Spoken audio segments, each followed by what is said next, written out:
Hello there, everybody. Hope you're doing well tonight.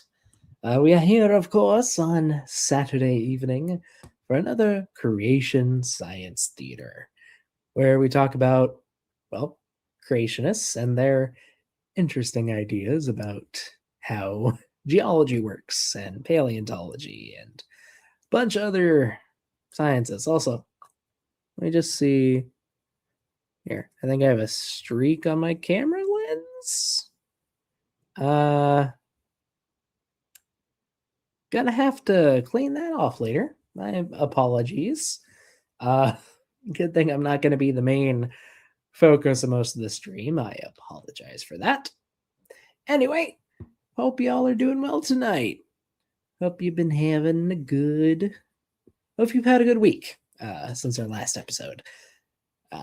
I will say today we are going to be covering the same video as we did last week because we only got halfway through it. In fact, a little under halfway. But should be a good time. And this time I am going to open up the stream. So if any members of the audience would like to join, please feel free to click the link on the comment that I have pinned in the chat. Just click the link, give me a quick wave on camera, and I'll add you. All I ask is that you not be a jerk, which shouldn't be hard. But yeah, open theater for whoever wants to join. And you don't have to have your camera on once you're added to the stream. That's just a thing to make sure you're not weird. Anywho, today we are, there we go. Today we are once again talking about Tim Clary and his opinions on the dinosaurs, the Netflix documentary that came out earlier this year. To no one's surprise, I'm sure, he misrepresents a lot of things. He is definitely not up to date on paleontology, especially when regarding dinosaurs. But in a way, that makes this a good learning opportunity. Gives me a good chance to share a lot of the actual science behind, paleontology, a subject that is unfortunately not the best understood. For now, though, I will say hello to Caden and John Rapp in the chat. Nice to see the two of you. Hope you're doing well tonight. And hello to everyone else in chat. I see we do have a couple more people. And I shall say hello as they appear. Indeed, we have a wild Chesh who has appeared. Hello, hello. I hear she's busy tonight, but I hope you're doing well. Hope you're doing well otherwise. For now, I will say, did have to rewind a little bit from where we last were. So, going to be going over some material we've already covered. That's just so we don't jump into the middle of a new topic. Right now, Clary and who's the guy who was interviewing? Trey. Tim and Trey are talking about how the dinosaurs went extinct and the various hypotheses behind that. They also complain about, the fact that dinosaurs lived through several mass extinction events, not just the big one. But that's to be expected. They say the story's changing. It's really not. Dinosaurs were around non-avian dinosaurs were around for a good 160, 170 million years, at least. They went through a lot. Like a lot. Anywho, without further ado, I suppose we can get started. And this is going to be mid-sentence, but y'all will catch on quick. I know you will. Different areas, based on my research, completely different areas. Oh, and please let me know how the audio balancing is, too. But after the flood, they were in the same areas. Well, we can get to that a little bit later. Sure. What we think, but a lot of this worldview is really what they're trying to push. They're trying to push that somehow dinosaurs evolved kept changing, kept evolving, and eventually they were wiped out by not by themselves, these great glorious creatures that they were wiped out by the Earth each time. The Earth keep doing different things, and so as they kept evolving, they keep getting wiped out, evolving, they wiped out. Ultimately, they all got wiped out, Right. of course, by this so-called asteroid. Okay, so yeah, like I just said, he's talking about how there were multiple extinction events during the age of the dinosaurs. There were. Dinosaurs in general appear to have been, well, not just appear to have been, dinosaurs are extremely resilient creatures that are highly adaptable. They have a high metabolism, meaning that they can function well in cold environments. They are very lightly built, meaning they don't have to spend as much energy to move around as mammals do. And they're very adaptable when it comes to diet. There are at least with modern birds, their diet can be very fluid. You'll have two very closely related birds that have completely different diets, and they can change it pretty readily. In fact, many modern birds are omnivores, so they can eat just about anything they can fit into their stomachs. A lot of dinosaurs were the same way. And we do have a question. John, well, it says Sydney Raptor, but I know that's John Rapp, did not catch the first full half. Did the diluted double claim dinosaurs were on the Ark? I mean, that's a pretty staple creationist claim. Clary is involved with ICR, and they kind of follow Answers in Genesis with saying that the dinosaurs that were on the Ark would have been babies or hatchlings. But they do think that dinosaurs were on the Ark because they have to think that. After all, if dinosaurs weren't on the Ark, where would all the dragon legends come from? Little sarcasm. Yeah, it was interesting to me. So it says that an asteroid killed the dinosaur, but then it said that later that the asteroid caused colder temperatures, which caused the dinosaurs to die, which I found interesting because this whole time they were claiming that they were warmer blooded. So if you're warmer blooded, the cold temperatures won't be as much of an issue for you. But if you're a reptile, it is. Yeah, they show. Okay, so before Clary riffs on that, I want to say something that I said at the end of the last stream. You could have one thing happen to you, have a result from that thing, you can survive something, but then have the fallout of that event kill you. Like, you can be hit by a car and survive being hit by a car, but the car crash caused you to puncture a lung and you die of asphyxiation a few days later. Like, there are proximal causes, and wow, why am I blanking here? Why am I blanking? Proximal causes. Sorry, there are proximate causes and there are ultimate causes. So just something can happen and then you die of something that happened as a result. That happens all the time. You don't die from getting lost. You die from starving after getting lost, or due to the elements, dying of cold, etc. And yes, dinosaurs were, at least ancestrally, endothermic. They were warm-blooded. And being warm-blooded is good for a lot of things. You can adapt to a lot of different environments very quickly. You can typically grow up much faster. You can start having babies sooner. Sometimes it lets you have many more babies, or at least put a lot more effort into raising those babies because you have more energy to spare. But you need to eat more in order to maintain that high metabolism.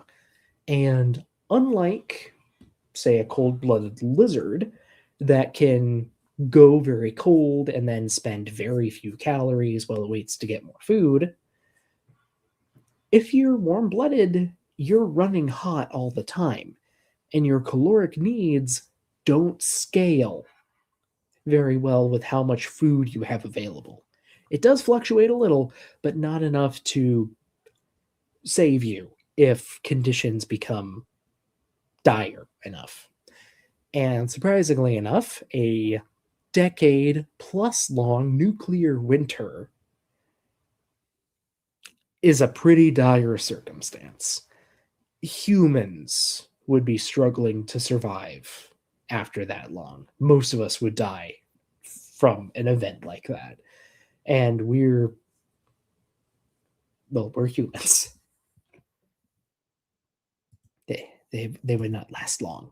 They did not last long.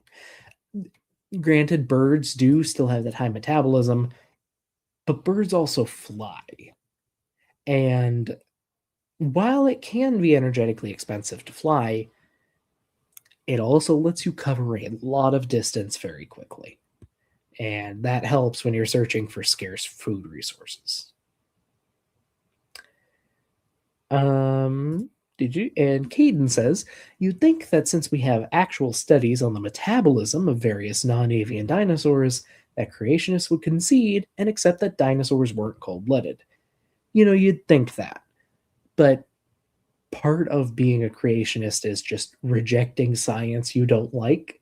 So they just ignore that very easily, like they do everything else. They show these big sauropods walking through the snow at one point, and they did the same thing as some of the later Jurassic World movies. Yeah, they get kind of pushing in your face. Oh, they're warm-blooded; they can survive in this, and they have feathers, a lot of them, to keep them warm. But obviously that. But then the cold killed them. The cold killed them, and it killed all the plants. Right. So if the plants die, then they're going to die. But yeah, a lot of things didn't die. Right. Yes. So he mentions offhand why this event was so devastating, and then just goes away because, of course, he does. But yeah, you blot out the sun for multiple years, most of the plants are going to die. Most of the plant eaters that eat the plants are going to die, and most of the meat eaters that eat the plant eaters are also going to die. It's cascading effects. We see this in modern day, like after a massive volcanic eruption. And a volcanic eruption will lay down a ton of ash in an area. All of the herbivores that survive the initial fallout will starve. All the predators that survive the initial fallout will also starve over time. We have examples of this happening in modern day. We also have it in the fossil record, though, including with the end of the age of dinosaurs. It just happens. Yeah, it's a compounding problem. Thank you, Debate Hub.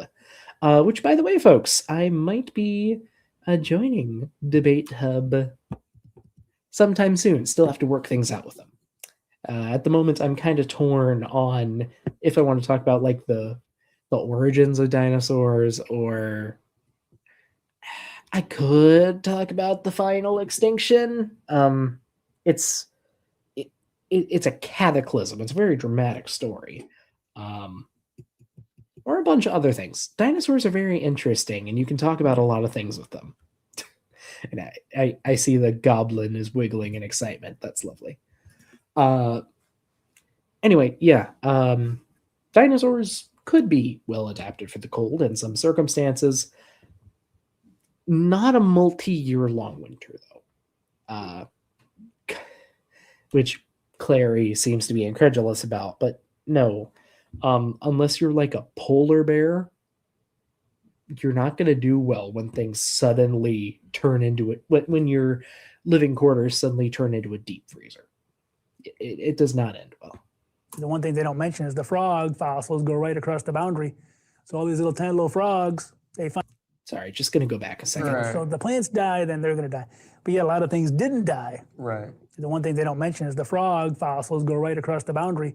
So all these little tiny little frogs, they find the fossils below that so-called extinction event. They find it above that extinction event. How come it didn't kill the frogs? How come it didn't kill the frogs? Now, if he didn't have this smug grin on his face, I could take this as an actual question. Because, like, how does something survive a mass extinction? That's a valid question. And surprisingly enough, we have answers. If you look at the species that went extinct during the end of Cretaceous mass extinction versus the ones that survived, all our big dinosaurs went extinct. All our big ocean reptiles went extinct. Most of our shallow water fish went extinct. Even in the oceans, ammonites almost completely went extinct. We just very recently discovered that some ammonites made it into the Paleocene, the beginning of the age of mammals. They didn't last long, but they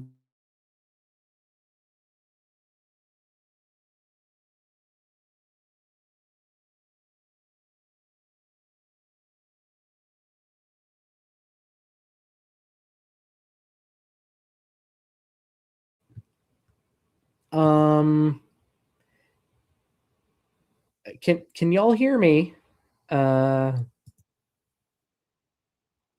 Okay, am I back? I no longer see the spinning circle of death. Are we back? Just gonna wait for confirmation from someone. Hello. Okay, looks like we're back. Don't know what that was. Okay, I am back. Good. Where was I? Yeah. All the big things, all the big active things went extinct at the end of the age of dinosaurs. What survived? Small things. Notably, small things that either had a very slow metabolism, like most amphibians and reptiles, and insects, and small things that could burrow or otherwise cache food, like birds and like mammals. All of the mammals we have at the end of the age of dinosaurs were small things, all smaller than a badger, many of them very well adapted for digging or living in trees, where it's very easy to find shelter. Being able to store food and hide from the cold is a massive advantage that would have helped both of those warm-blooded groups of animals survive. And just having a slow metabolism in general would have super helped everything that's cold-blooded, which again, amphibians, crocodilians, and other reptiles and insects. But then again, insects are notorious for surviving in any environment. Like, you can't kill a cockroach, and those things have been around since, like, I want to say the Ordovician, though I could be wrong. But that does bring up the question, though: how did crocodiles survive? Well, according to the fossil record, there is a bias towards animals that live near water surviving better. This could be for a few reasons. Like, if you're a predator, your prey is always going to be drawn to water because everything needs to drink. So if you lie in wait in a big pond, something's going to come by for you to eat eventually. But water bodies also have a stabilizing effect on the nearby environment. It's hard to change the temperature of a large body of water, at least change it substantially. You might get a few degrees fluctuation, but like, it's very hard to freeze the ocean, for example. It's hard to freeze a huge lake, at least all the way to the bottom. So even when things get colder, you can still eke out a living in a water body, especially a flowing water body, because those are even harder to freeze. So yeah, that's how things survived the end of Cretaceous mass extinction. Either they lived super slow, they lived near water, or they had ways to travel really far or store food, like birds and mammals. Which, again, this is a good question, but it doesn't stump us. It's pretty well understood. And yeah, as Sydney Raptor points out, there are multiple worldwide ash layers, and ash fallout from the atmosphere all over the world after the impact, along with a thick layer of iridium, which is very, very, well, fairly rare on the Earth's surface, with some exceptions, those exceptions mostly being from meteors. I mean, And they don't bring Oh, there's also the giant crater, but they don't believe in the crater in the Yucatan Peninsula. that up. the warm-blooded frog. Well, they also don't bring up other things. Well, the evidence is showing that there's dinosaur original proteins and tissues. Right. None of that was mentioned in No. all 4 hours of this show. Yeah. They don't mention anything that goes contrary to their millions and millions of years. Probably because, one, it's not contradictory to our interpretation of there being millions of years. It's not contradictory. We understand how those things preserved. You guys just don't like the explanations we have and the evidence we have to support those explanations. You not liking it doesn't make it go away. I am sorry, Tim. Also, it's really not relevant to this particular documentary. I brought this up in our last stream, but there are different styles of documentaries, especially when it comes to paleontology documentaries. They're surprisingly varied. Some of them go a lot deeper into the science and what is shown on screen. Others just narrative. The dinosaurs is more of a narrative than an explanation of the science. If you want to get that information, though, it's very easy to find online or in any number of other documentaries. It's not hard. I'm sorry, it's just not hard. Not every movie is an action movie. Same is true for documentaries. That's another thing that pushes back in terms of the assumptions of radiometric dating, Right. but also the soft tissues that we're finding in over 130 published conventional secular papers, or whatever you want to call them. All right. And there's things that supposedly way before the dinosaurs, Yeah, I was about to say, it's not just dinosaurs. 500 million years supposedly, Yeah. way before the dinosaurs show up at 235 million years ago, or whatever they're saying now. And then all the way to 66 million years ago. There's things that go throughout the whole spectrum of the rock record. Right. That are finding original proteins, and not one of those proteins can last even 1 million years. Right. Okay, so there's a lot to talk about there. Yes, we have been finding original material in fossils that does date back hundreds of millions of years. However, those original compounds, which are not all proteins, he said proteins specifically, original compounds from animals animals and plants, I should say, do go back several hundred million years. Proteins specifically, I want to say top out in the Devonian, but that could be pushed later. I am not 100% certain. But it's still not a problem. Soft tissue, and using that with massive air quotes, lasting for a long time is an issue for creationists because creationists decided it should be an issue. It's not an issue for conventional paleontology, and I'm sorry that bothers you. But it's not. Not only that, let's take a look at original stuff that can't be preserved. Sure, sometimes proteins can be preserved in very fragmentary form. But very fragmentary form, especially the farther back you go, you're going to get less and less and less. It's downright common in Ice Age fossils. Not so much in dinosaurs, and even less so older than that. But there's other things too. Teeth, enamel, and dentin are very chemically non-reactive. They are very, very, very resilient to both mechanical wear and chemical weathering, meaning that it's very easy for original enamel to last for hundreds of millions of years. The same is also true of the aragonite that a lot of ocean-going creatures use to make their shells. Aragonite is a variant of calcite which is a very, very, very common mineral. The difference is in how they're structured on a molecular level. Aragonite is generally harder and tougher, and especially given the sheer gosh darn volume of fossil shells we have, it's not really much of a surprise that we have original aragonite going back hundreds of millions of years. It is a crystal. It's a biologically designed or created crystal. But yeah, again, it's not an issue.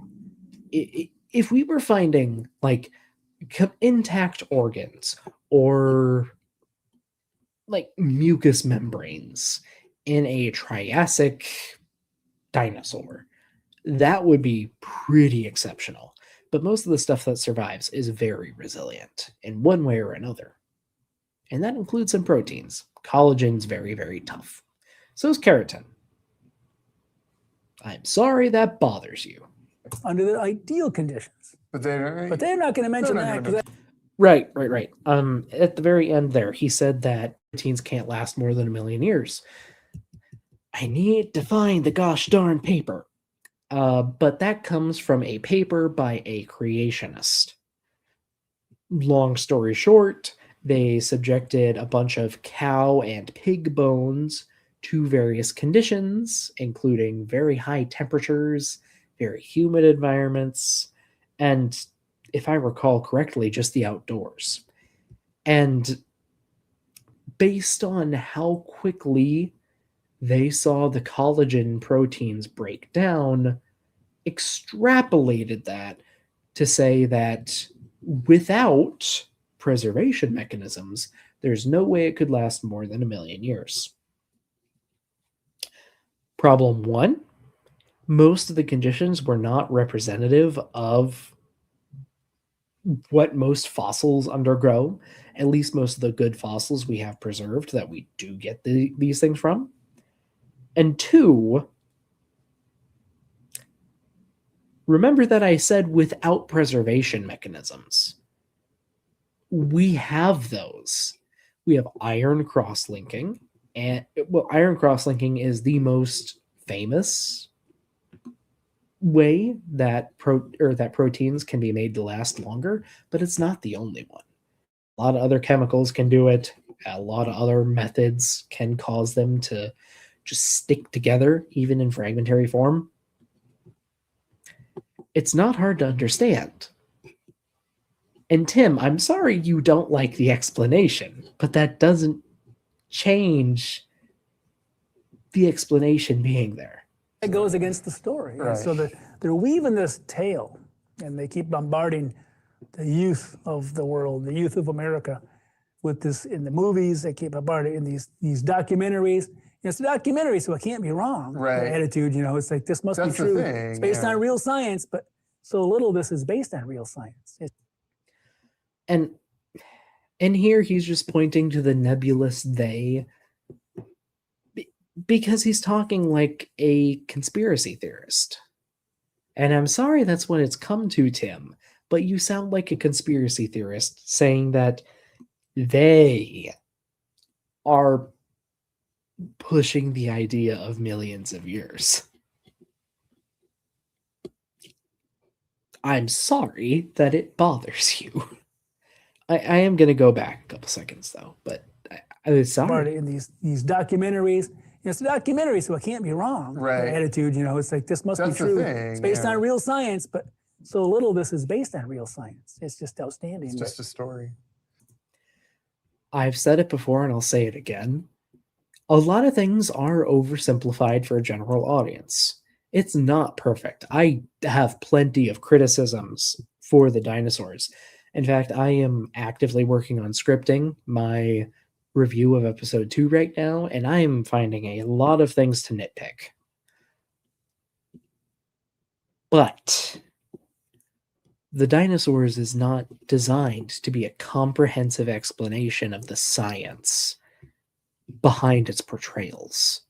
It is meant to convey a compelling story for the audience to absorb and learn something. That's the goal of the dinosaurs. If you want more science, you can look at other documentaries that go more in depth into it, or read the papers. It leaves the door open for you. The door is never shut. The door is always propped open. You just have to go through it and not stand there yelling at it because you don't like it. I'm sorry that bothers you. Something that was so interesting to me, and we'll after this we'll move on to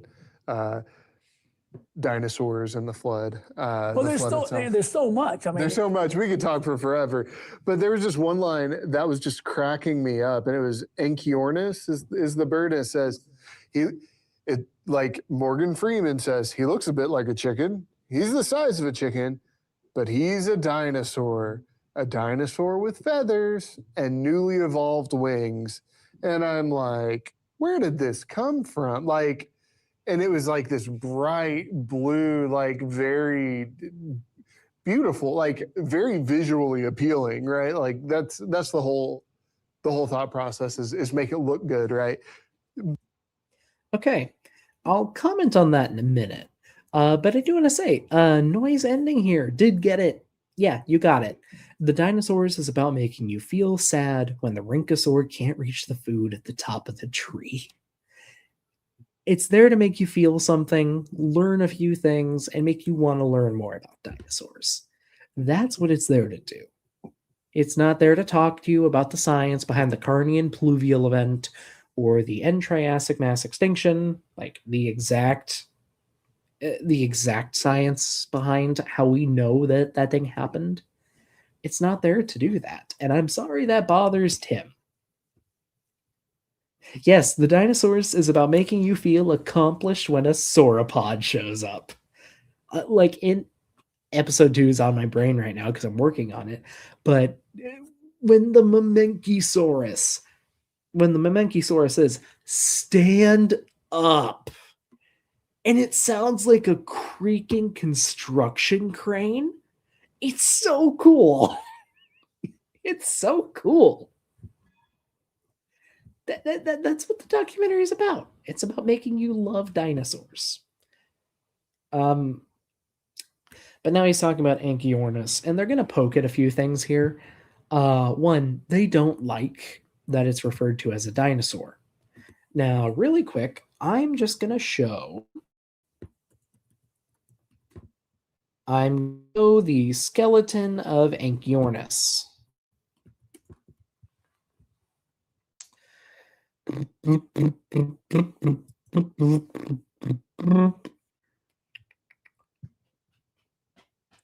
Okay, my tonight, and I apologize for that. But okay, I guess my internet's not going to cooperate.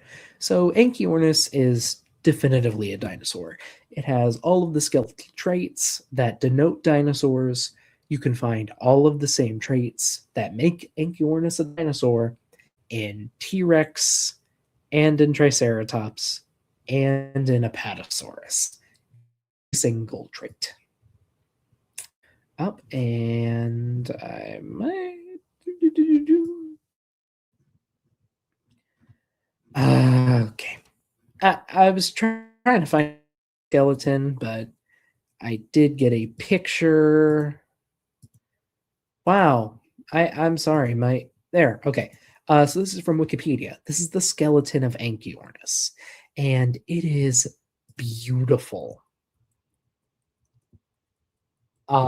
We have multiple specimens from this animal, and not only is it, gorgeous, like the entire skeleton is here, but you also have feathers. You actually have quite a few feathers from the head to the body to the arms to the legs to the tail. Beautiful, stunning stuff. And if we just look at the skeleton, there's the skeleton of Enchiornis.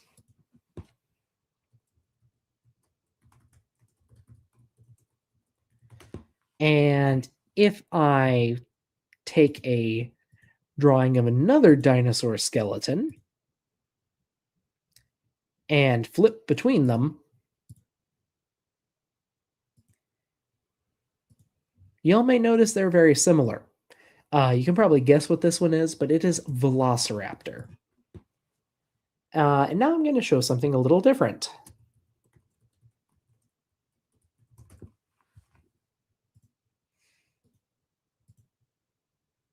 Oh. Yeah, that'll do. Here's another skeleton. Again, I'm going to show it versus Velociraptor here. And here's this one. They look very, very similar, don't they? The thing is that this is Dilong. This is a Tyrannosaur. And all the characteristics that make Dilong a dinosaur also make Velociraptor a dinosaur and also make Anchiornis a dinosaur. The only differences are two creationists. Well, sorry, the only differences really are that Anchiornis definitely has feathers, Velociraptor probably had feathers, and Dilong also definitely had feathers. That's that's kind of weird. Shouldn't I have shared a picture of something that didn't have feathers? I mean, I guess I can.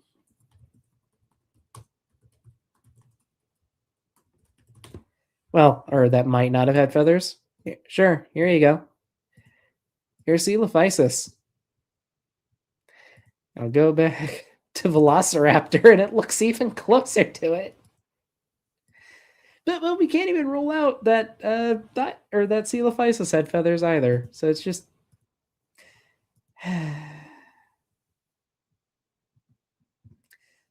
creationists are strange. Anyway, all that to say, Anchiornis is definitely a dinosaur, and it's closely related to birds. Probably not on the direct line, but closely related. And all the traits that make Anchiornis a dinosaur, make Velociraptor a dinosaur, make Dilong a dinosaur, and make Coelophysis a dinosaur. Caden, they don't think Anchiornis is fake. They do not like its portrayal, though. They really don't. But then it's like you're just kind of, it's a dinosaur with feathers and wings. Mhm. So is it?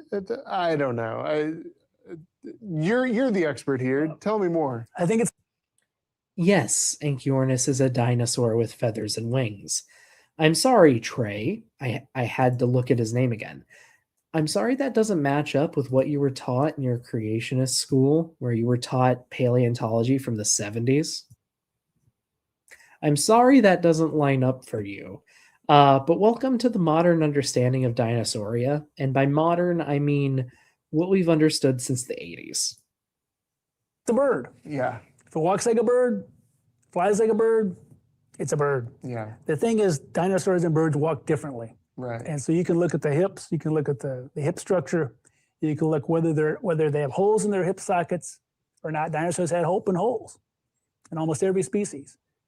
Birds do not. Birds either have closed hip sockets like us. There's no open hole, you can't look through it.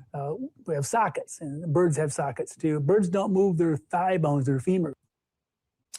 Okay. And so I'm going to go with the hips first.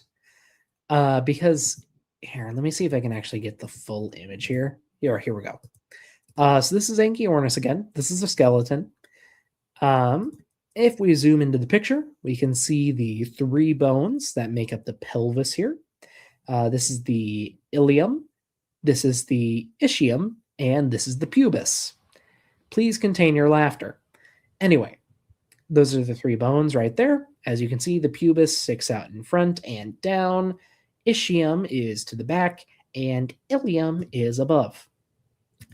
If we go to Velociraptor, we can see the exact same three bones. So this picture is in lower quality. Again, ilium, ischium, pubis. Though you might notice that with Velociraptor, the pubis is very, very, very swept back. This is a condition we see in two major groups of dinosaurs. the bird-hipped dinosaurs, like Stegosaurus and Triceratops, and in things that are very, very, very closely related to birds. Early on in their evolution, it appears that the pubis swept back very far. Anchiornis is kind of weird in that it is almost certainly on the bird line, or at least adjacent to it, but its pubis is not as far back as something like Velociraptor. And that's part of the indications that it might not be on the direct line to modern birds, just adjacent to them. But anyway,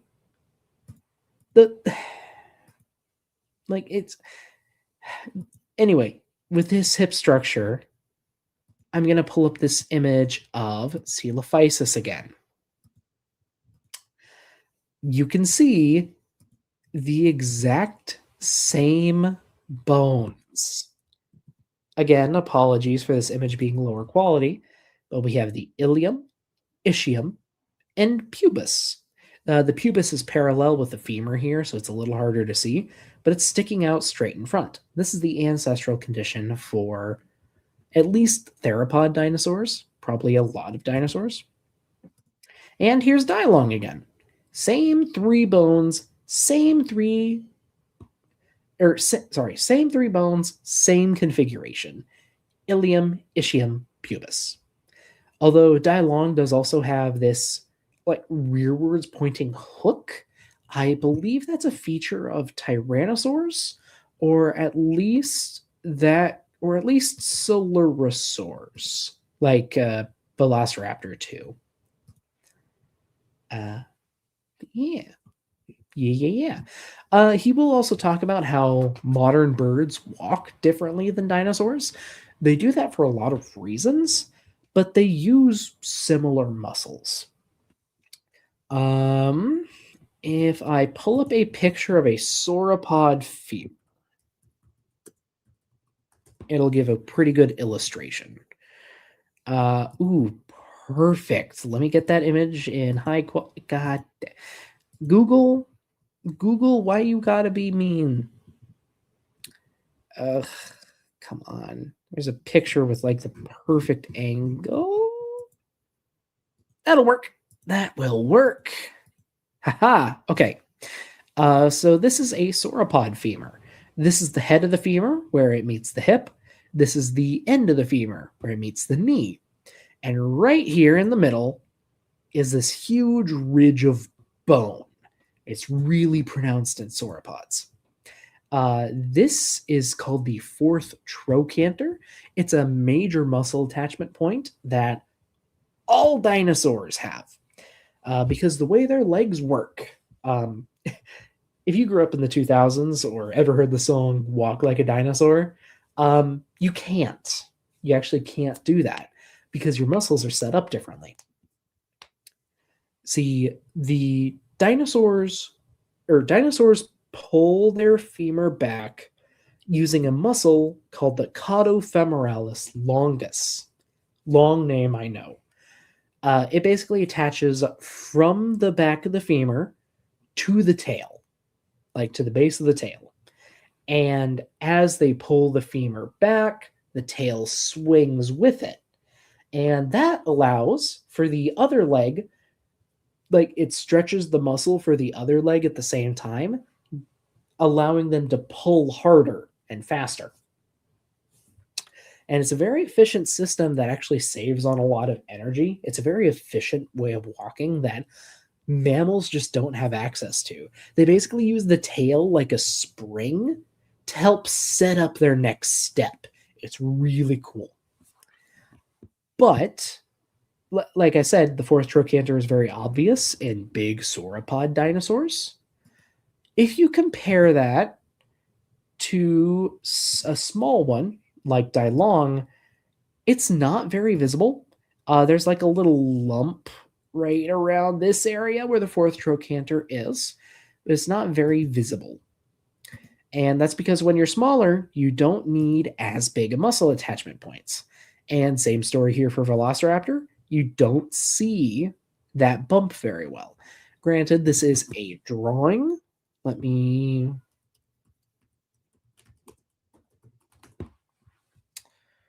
Let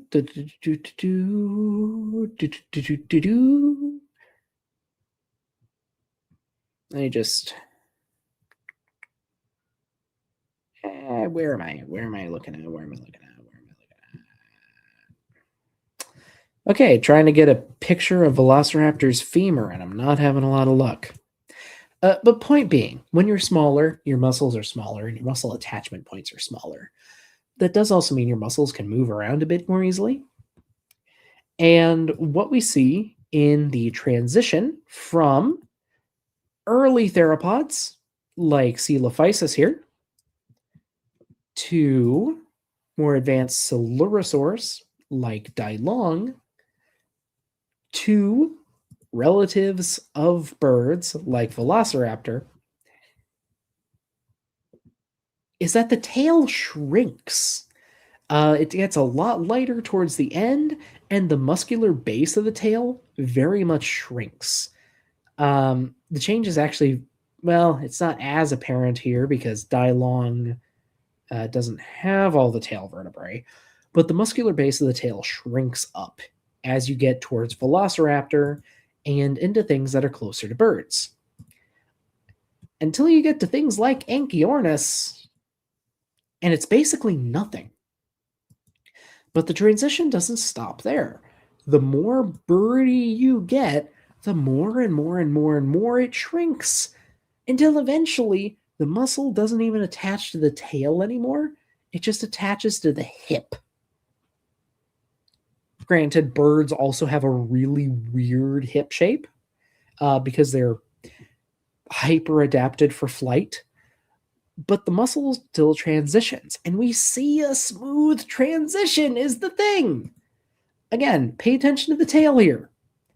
This is Coelophysis, and I'm just going to go from Coelophysis to Velociraptor here. But you get muscle attachment points all the way out to like here with Coelophysis for the whole tail. For Velociraptor, it's like this last quarter to a fifth of the tail. And then in Anchiornis, it's like nothing. Like zooming out to see the whole tail, it's like nothing. And that trend just keeps going with birds because there are transitions. It's kind of cool. I also realize I have been ignoring the chat for a couple minutes, so I'm going to go back and look through it.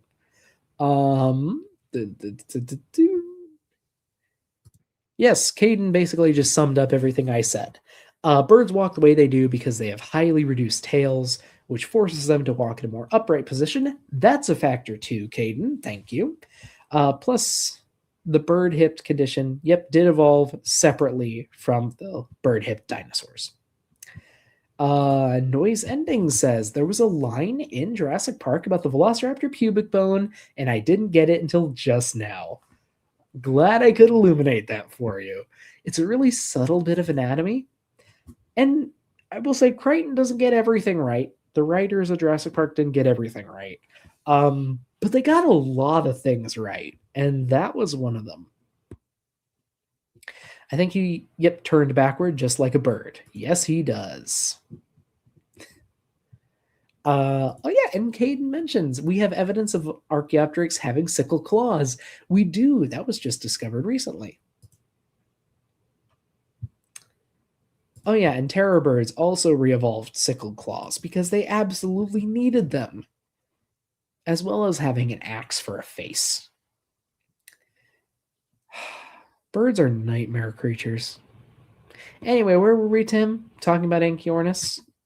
Actually, I'm going to go back a few seconds. Birds do not. Birds either have closed hip sockets like us. There's no open hole. You can't look to it. Okay, and now he's talking about a very specific part of the dinosaur hip. So here, I'll pull up this picture here. So this is a low resolution T-Rex here. And you can see, looking at the ilium, ischium, and pubis, There's a big old hole where they all meet in the center. That's called an open acetabulum. Acetabulum just means, or acetabulum is where the femur attaches to the hip. And in dinosaurs, it is open. With the exception of ankylosaurs, because of course ankylosaurs fuse up everything, everything, just to be weird. But he says that birds do not have an open acetabulum.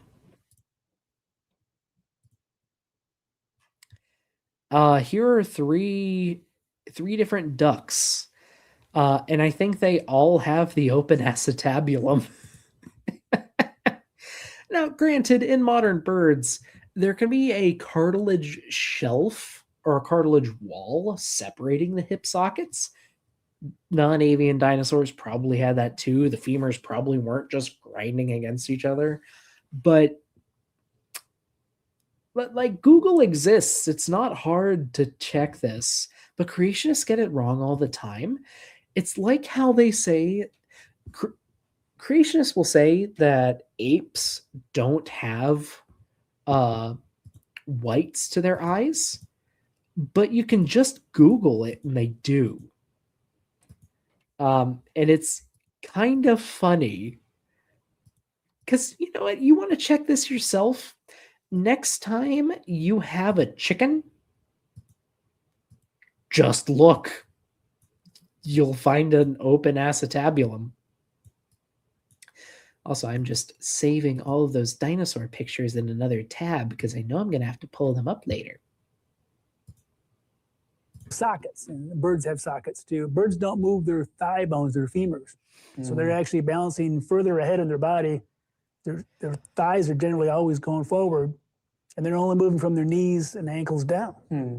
And so if they had a bony tail like Archaeopteryx, some of these birds that are now extinct that we see in the fossil record, they have a thin bony tail with there's no little bones sticking down like we have bones sticking up in your back. You can feel them. Well, there's bones sticking down called chevrons, and those chevrons hook muscles on dinosaurs, not on birds. Okay, so he's talking about how modern birds and dinosaurs walk differently. And to that, I'm going to show a quick video of a chicken. I just have to pull it up.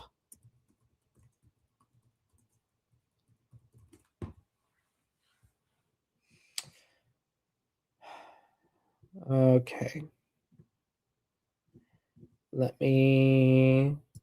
Yep, okay. So this experiment is from 12 years ago. So apologies for the terrible quality. But as Caden did bring up before, modern birds tend to walk in a very upright way. They're angled backwards to keep balance because they don't have a tail balancing them out. So what if you gave them a tail to balance out? And that's what this experiment shows. So here's the control subject. There is your chicken. And I will say, as it walks, I'm just going to slow it down a little bit. As it walks, you can see it move. The main part of the leg that is moving is... So I'm going to use human anatomy here. The main part of the body or the leg that's moving there is the shin. That's because due to how their bodies are positioned, modern birds hinge at the knee to keep balance. They tend to keep their thighs relatively straight and move their knees. There are some exceptions to this. I believe ostriches still move the hip quite a bit, at least when running. But for most birds, they hinge at the knee instead of the hip to help keep balance. But what if you force them to move their bodies back a bit with a tail? Okay, and the experimental subject.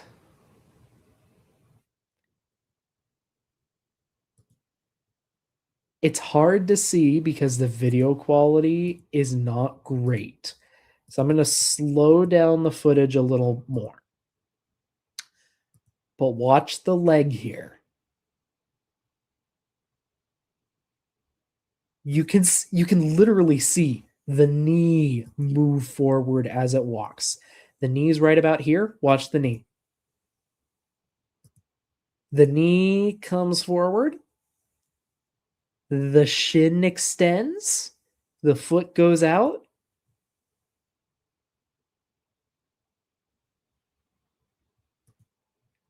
They made a chicken walk like a dinosaur. A non-avian dinosaur. But still, I love that this experiment just illustrates it so beautifully. Again, there's the normal chicken walk. This is at 0.4 times speed, just so we can actually see it.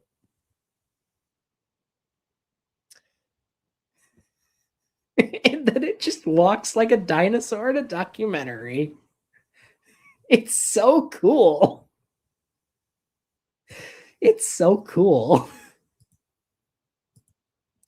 I have a friend who raises chickens, actually. I've been tempted to ask him to give this a try, to see if he notices the change and how well they would adapt. I don't want it to be cruel, obviously. That chicken did not look like it was in great shape. Don't torture your test subjects, by the way, just a thing. But it's really cool to see. It's really cool to see. I love it. Anyway, all that to say, birds walk differently because chickens walk differently because they are different to a velociraptor or a T-Rex. And I'm glad that people in the chat are finding that neat. I'm very glad. If you want to look this up yourself later, after the stream, please. It is just chicken walking like a dinosaur, uploaded by Francis Villatoro 12 years ago. This has 1.1 million views. Oh, wait, is this attached to a paper? It is attached to a paper. Oh, well, it's attached to PLOS One. It's attached to PLOS One, at least. There's the DOI. Let me get this really quick. Let's see if it's still valid. Published in PLOS.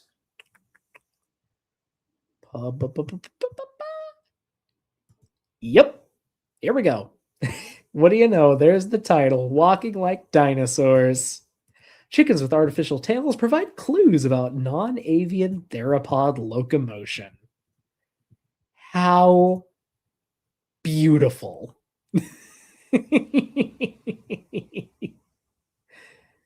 I love it. I love it. I love it. I love it. It's cool. Oh, that's really cool. Okay. So here are different chickens. So I guess this little dot here is the center of mass.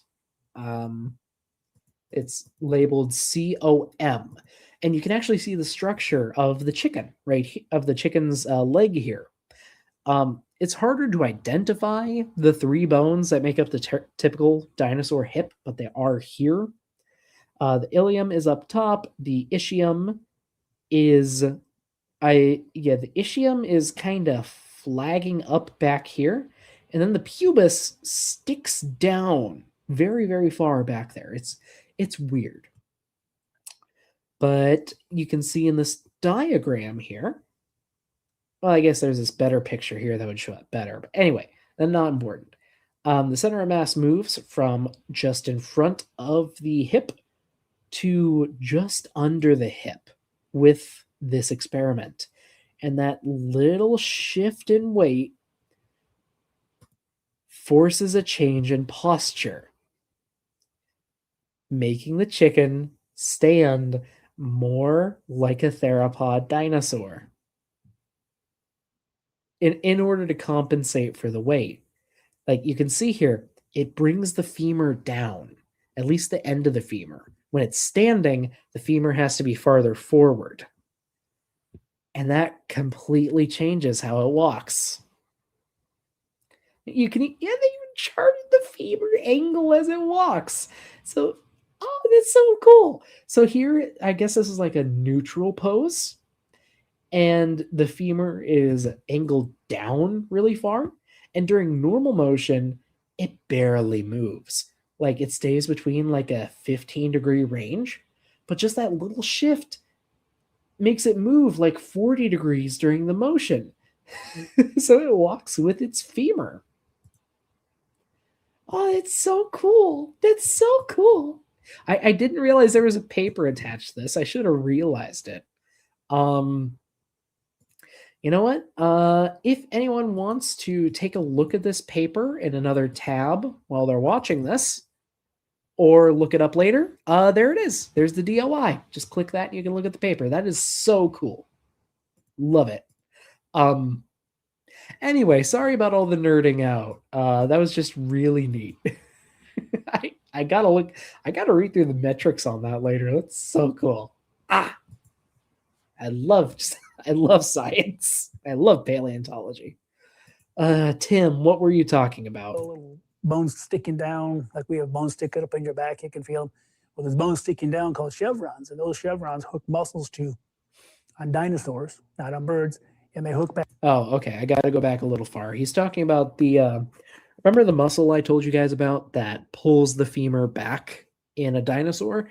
He's talking about that. So if they had a bony tail like Archaeopteryx, some of these birds that are now extinct that we see in the fossil record, they have a thin bony tail with there's no little bones sticking down, like we have bones sticking up in your back, you can feel them. Well, there's bones sticking down called chevrons, and those chevrons hook muscles on dinosaurs, not on birds, and they hook back to the femur or the thigh bone to pull the thigh bone back. So as I mentioned earlier, when they would walk, each step the tail would swing from side to side, Right. kind of balancing the animal as they went along. Where birds don't do that; they had a bony tail, the thin bone. So he's saying that even in bird-like dinosaurs, they didn't have the muscle attachment points in the tail, which are called chevrons. I'll show Die Long here. Or actually, Coelophysis is a better example. So these long bony projections coming off the tail vertebrae, those are tail chevrons. Muscles would attach there. They would also attach to the main body of the vertebrae, but that's not important right now. Point being, they would attach there. And he's saying we don't see that in birds, even fossil birds. Well, here's Anchiornis again. And you got to zoom in. But I think it has those still. They're smaller, granted, than the ancestral condition. But if we go forward through time, we see a distinct progression to a reduced state. Sorry, not through time. Anchiornis is the second oldest thing here. But there's still a notable transition here as we get to more bird-like things. Isn't that interesting, Tim? Tail. There was no muscle attachments. They had a different type of hip altogether, so their thighs stay forward. So this was a bird by every definition of the bird, but recently they changed the definition of dinosaur to include birds.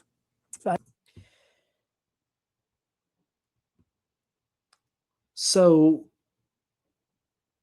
Tim only talked about the hip and the muscle attachment points for the tail, and said that because Anchiornis doesn't have those features of dinosaurs, which it does, by the way, it can't be a dinosaur.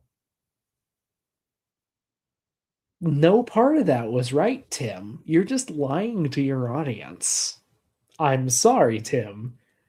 That does bother me. I'll grant you that you're lying to your audience, but you are lying to your audience because Anchiornis has those features, as do most primitive birds.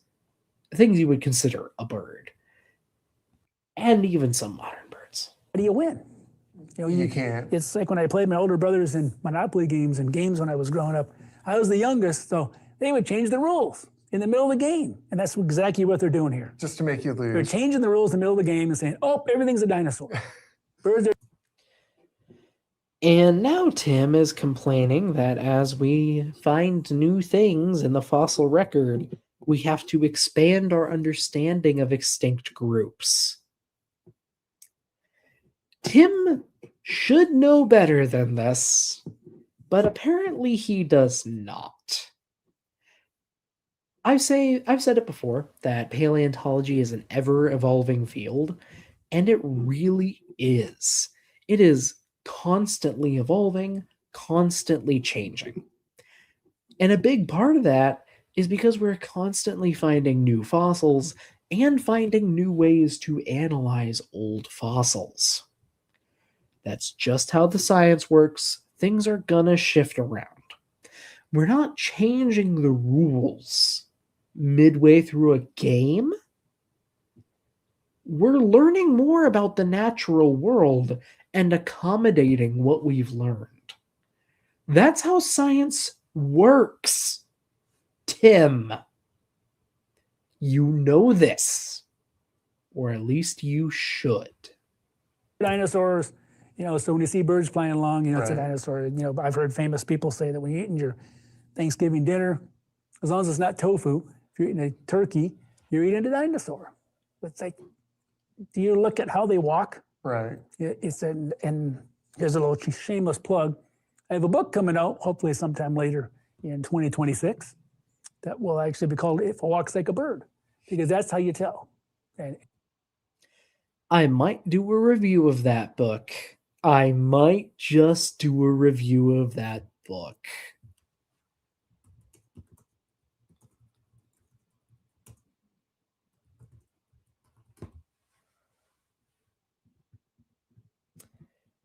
Okay, it doesn't look like he's published it yet. But I might review that book. And again, we've been over this.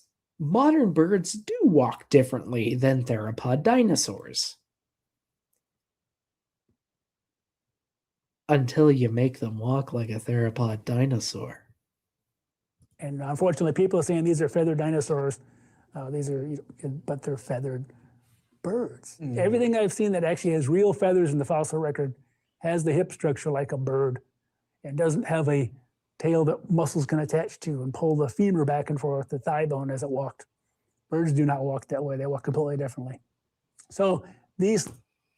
Hang on a second. I got to pull up another picture here. So if something definitely has feathers,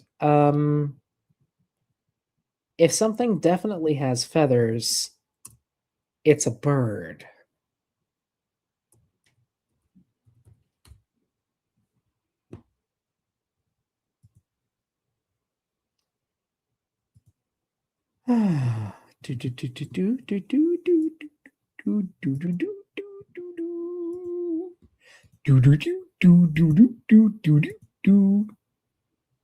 Okay, the picture quality is terrible, but I'd like to introduce you guys to Babesiosaurus. Babesiosaurus is a just smaller than human-sized therizinosaur. Therizinosaur, which is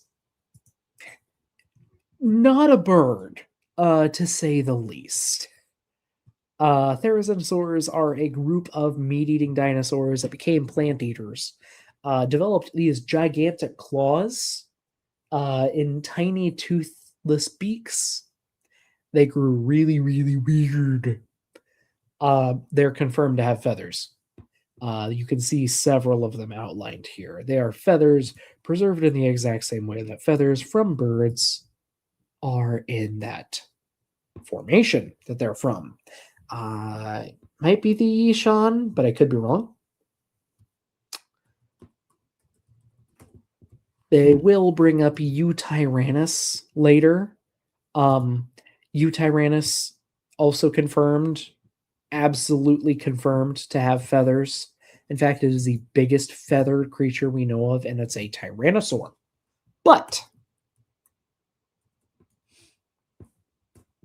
I would also like to show. Perfect. That's the actual picture. I would also like to show this. This is the skull of something called Tupandactylus. Tupandactylus is a pterosaur that has structures that are basically feathers. Like they're almost indistinguishable from feathers. They are. Let me see if I can get a picture of the actual feathers, but they're almost indistinguishable from feathers. Here are some illustrations of some that were found on a Tupandactylus skull. You have these straight filaments. You also have these long filaments with curving branches. Yeah, it was a fluffy pterosaur. This is not a dinosaur, Tim, and it is not a bird either. They're gonna bring up collagen fibers. They're gonna bring up fiducia. I wish they wouldn't, but they will. We'll get to it. Things walk like a bird, feel like a bird because they were birds. And I think that really just kind of goes to show that if you have control over the entire narrative, and if you don't need any evidence to make claims, you can just kind of say whatever you want. If you get the majority behind you, unfortunately, they've got the consensus. They've got all these people for decades and decades and decades convinced that, especially starting in the 60s, the dinosaurs were active. It's called the dinosaur renaissance. And then through the 70s and 80s, they've convinced the old timers were like you and me. These things are cold-blooded. They had scaly skin. Yeah. And they didn't believe it either. But eventually the young paleontologists won over the old guard, so to speak, and they all are convinced now the dinosaurs were active, warm-blooded, smarter than your dog. But you look at the brains on dinosaurs, they're shaped like crocodile. Tim, how did they convince them? How did they convince them, Tim? Tim, do you know how they convinced them?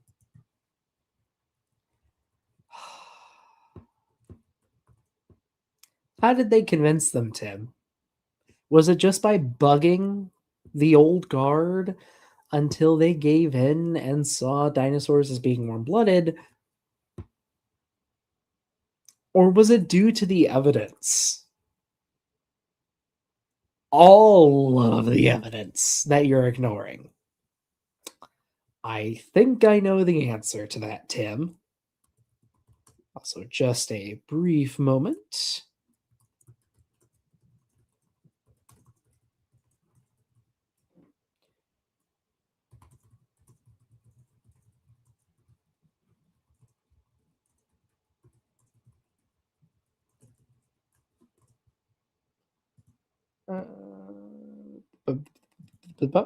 There. Okay. Sorry, just had to send something. Anyway, what you got next, Tim? Come on, Those lay it on alligator us. brains, they're very small compared to the body size, very similar to reptiles today. And part of the reason they're as big as they say they were is because they're using the whole cavity, which a lot of that is filled with fluid. So the brains are actually a lot smaller than what the so-called brain or the endocast or the brain cavity shows. And so dinosaurs, they show the T-Rex and they're outsmarting this ankylosaur over and over. Okay. Okay, that's a new one. So let's talk about that. Non-avian dinosaurs and birds having different shaped brains. Yes and no.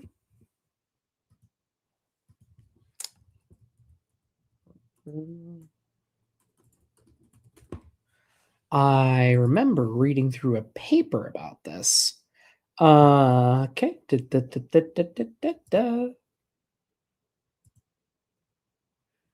Here.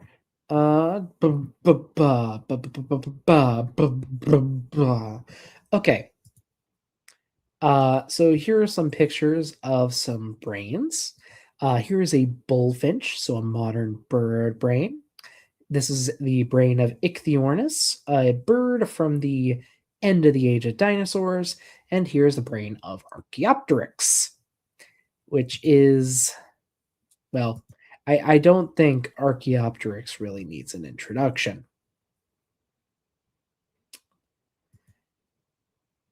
Early birds had a lot more dinosaur-like brain. And I can pull up an actual picture here from the paper that I believe this image came from. Let me just pull it up. Okay. So I'm not 100% certain which letters these brains are attached to. I do know, or I'm pretty sure that this is an Archaeopteryx brain here. I think this is the Ichthyornis brain here. And this is a modern bird. The other two are dinosaurs. This brain looks more like this brain than it does to a modern bird. And everything up here is a dinosaur. With the caveat that apparently if something definitively has feathers, it's a bird, apparently. Because that's apparent.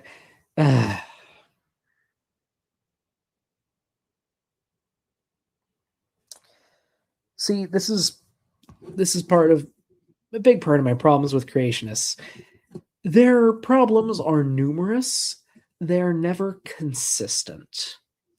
A creationist will tell you one thing that demonstrably proves science wrong 1 minute. And then we'll just throw it away the next minute when they're focusing on the next thing. They will contradict themselves constantly because they're charlatans. And this man is no exception. Not only will they contradict themselves, they'll contradict their sources. They will contradict everything. They will contradict basic human decency. Because, and this is just my own pet hypothesis here, the majority of creationists, especially creationists like Tim Clary, the majority of creationist speakers like Clary are in it for the money. They know enough to be dangerous, as Trey so kindly said at the beginning, or near the beginning of our last stream. They know enough to be dangerous in that they know enough to misrepresent the science in a way that comes off as believable and convincing.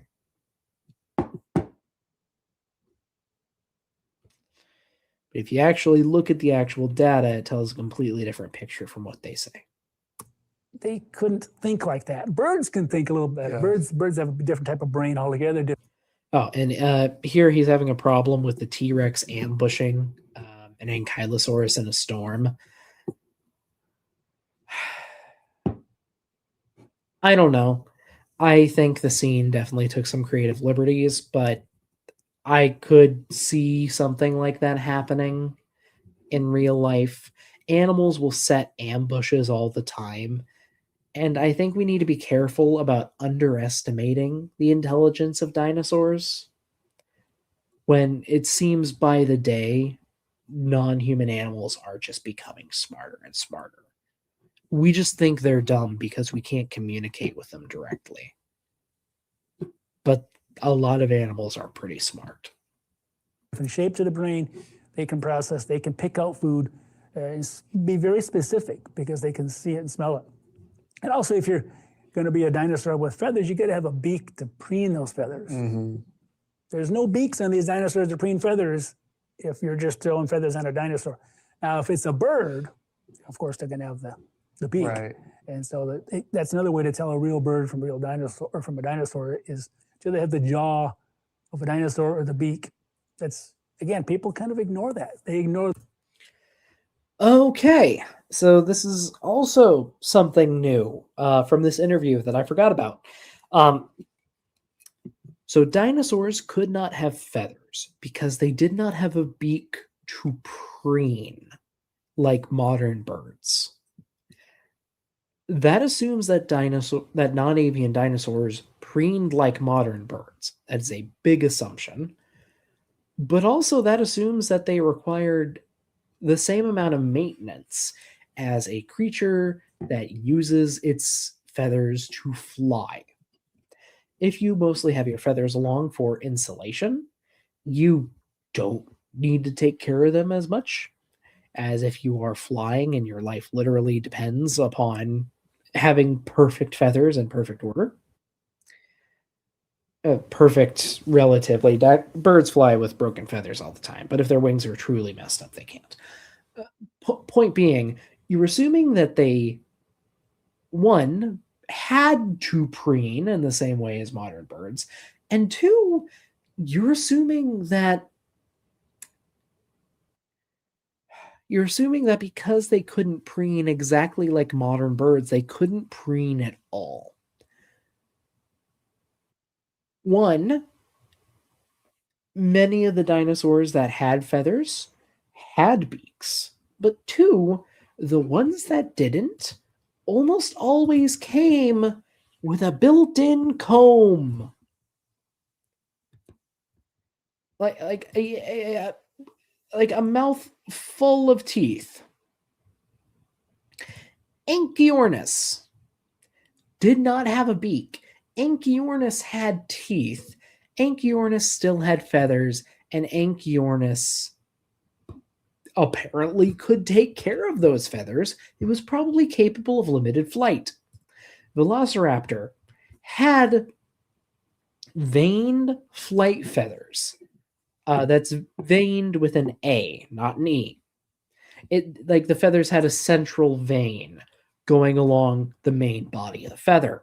We know this because Velociraptor has quill knobs on its arm bones. So Velociraptor had these big feathers. Not as big as modern birds, probably, but it had them. And it did not have a beak. It could take care of its feathers. You don't need a beak to take care of feathers. I'm sorry, Tim. You are just saying that's an issue because you want it to be an issue. You're just making it up. When they walk, they ignore God, this man gives me a headache. the requirement of having to have a beak to preen those feathers. Birds spend about 9% of their time preening their feathers. And you got to have your feathers all kind of combed and lined up. You got to have a special oil gland to oil them. If you can't fly and you're supposed to fly because your feathers are all tatters, what's the point? So dinosaurs. That is assuming that dinosaurs evolved feathers to fly. And again, that they didn't also have their own special adaptations for feather care. Feathers did not evolve for flight. The earliest feathers we have and the most primitive animals we know have feathers are simple monofilaments. They basically just look like fur. And that might sound weird, but it's really not. They develop from similar structures in the skin. Feathers are the avian version of hair. They really just are. In fact, there are modern birds that produce filaments that are analogous to these original structures, especially like around the beak for sensory information, like we see in modern mammals with whiskers. Anyway, the earliest feathers did not evolve for flight. They would have been more analogous to what you see on chicks. They would have been useful for warmth, like a chick's down. Would have been there to keep the animal warm, maybe serve a display function. But when you're parachuting between trees, any extra distance you can gather from a jump or any lighter of a landing you can have when touching down is going to benefit you directly. And that confers a very powerful selection pressure to be better at gliding, to have easier jumps. And that culminates in being able to glide and then fly. The process itself is so easy There are several groups of mammals right now that are in the process of evolving flight. Sugar gliders and flying squirrels. I believe they are completely different animals. Sorry, I believe they are completely different types of mammals. Yep, sugar gliders are possums. And flying squirrels.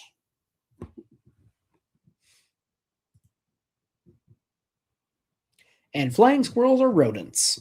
They do look similar, but they are completely different types of mammals. But they're both evolving to be able to fly at the same time. In modern day, at the same time. That's pretty cool, but that also means it's very understandable. I'm sorry this is confusing to you, Tim. Dinosaurs with feathers and stuff would be tatters in Right. a matter of a day or two. They'd be useless. Assuming that because they cannot care for their feathers like modern birds does not mean that they could not care for their feathers. Huh. I didn't know that. Yeah, the I do not know how to oil a guitar. That does not mean that people cannot oil guitars. Heterodontosaurus, which I just called. Oh god. Okay. Sorry, I got to rewind. We're going to listen to what they have to say about Heterodontosaurus because they have a lot to say here. Yeah, the Heterodontosaurus, which I just called the straight up bird squirrel. They referred to its mouth as a beak. They specifically said a beak when it was clearly not. Well, it had teeth in the front. So Right. yeah, that particular dinosaur.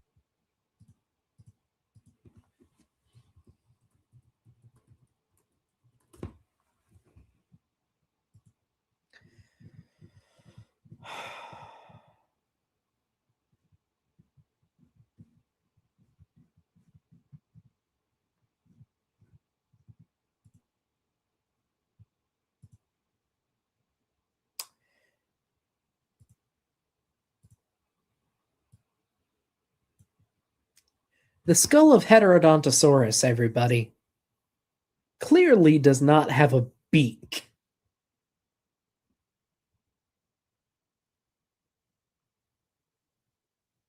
What are you doing? Like seriously. Like you just look up the animal and you just see the beak.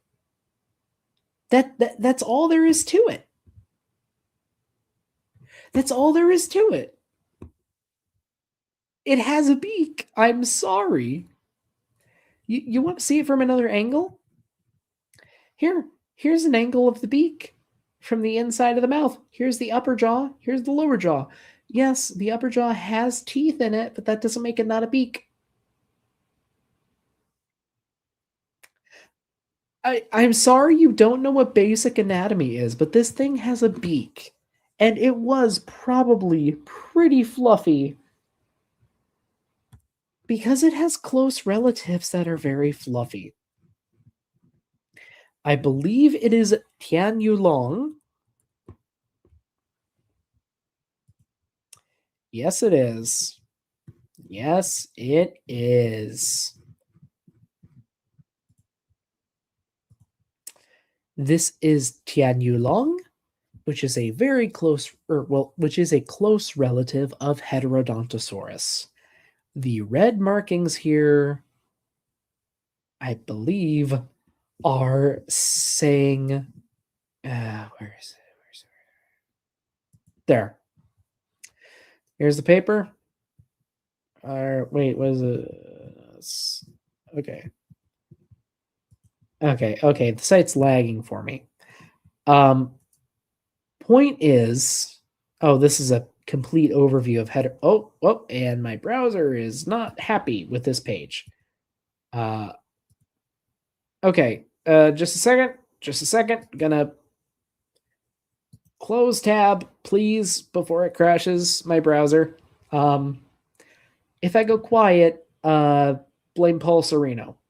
God, okay. Give me just a second, folks. Okay. Jesus. Jesus. Okay. Where were we? We're like 38 minutes in, I think.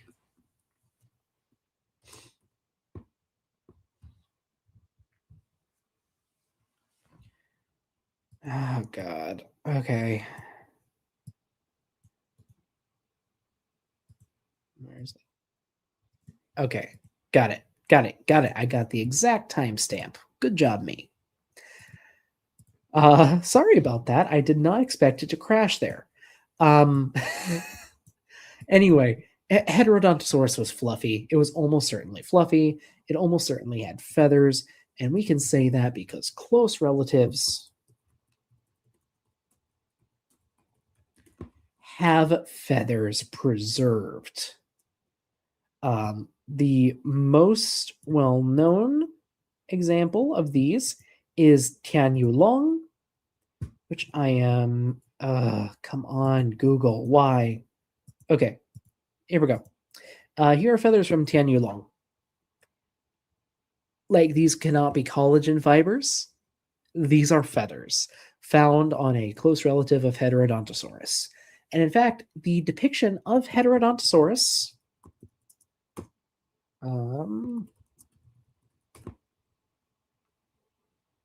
sorry.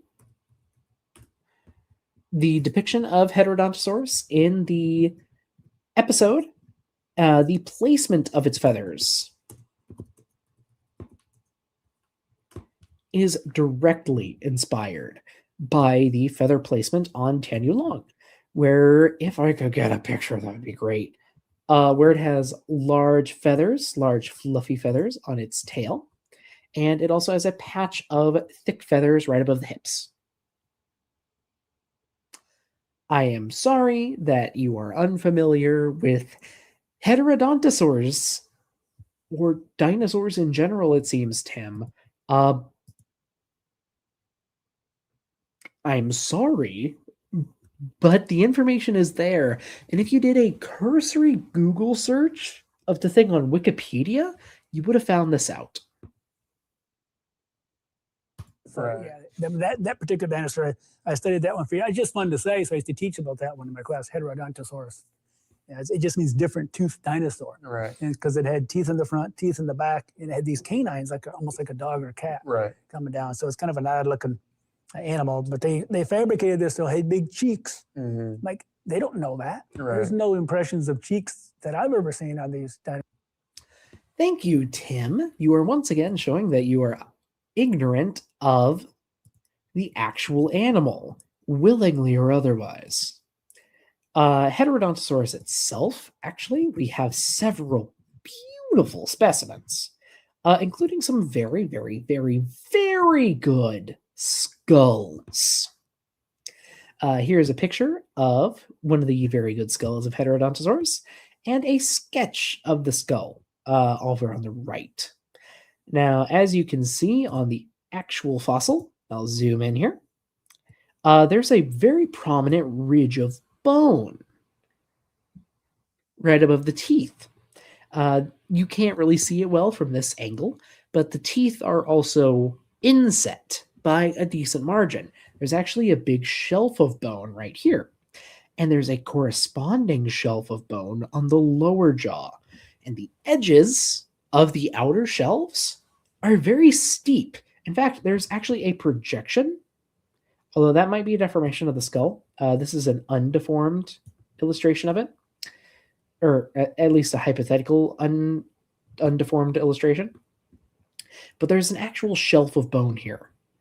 And when you have two corresponding shelves of bone like that in the jaws of an animal, it's a very good osteological correlate, which is a term that Tim would know if he had any background in paleontology, or at least he should know, especially if he taught a class on it. An osteological correlate is a feature of the bone that corresponds to an overlying tissue. This could be things like horns, or cheeks, or feathers. Heterodontosaurus has a fairly strong osteological correlate for having cheeks. As an example. Like, it's about as good of an impression that it's about as good of a clue that Heterodontosaurus had cheeks as you can get without actually having the cheeks preserved. Which Tim would know. Or at least should know. Dinosaurs didn't know. There's not that many specimens of it. Right. And so they pulled some very obscure dinosaurs out of their hat to impress people with their vast knowledge of dinosaurs, which only about a third of them I'd never really heard of myself. And it's just, I recognize the kind of dinosaur, Right. because there's only so many kinds. There's only about 60 kinds of dinosaurs, but they have. Which is a number that creationists pulled completely out of their rears and does not match up to the species count we have for dinosaurs. I also am going to speed them up slightly. We're going to try to finish the video today. I'm hoping we do, but we'll see. I probably will get less granular as time goes on. I will also mention to the people in the audience, because we have had some new people join us, if you would like the stream to continue past the end of this video, we do in fact have a super chat goal. If we reach 5 super chats or 5 gifted memberships for the channel, then we shall go over some creationist shorts. I have quite a few that I would like to cover eventually on the channel, but I thought we could go over 2 or 3 if we meet our super chat goal, which would be fabulous. I would love that. Or membership goals. I have several videos in the pipeline right now that I am actively working on. It should be out very soon. Members will get early access to those. Anyway, that's enough shilling.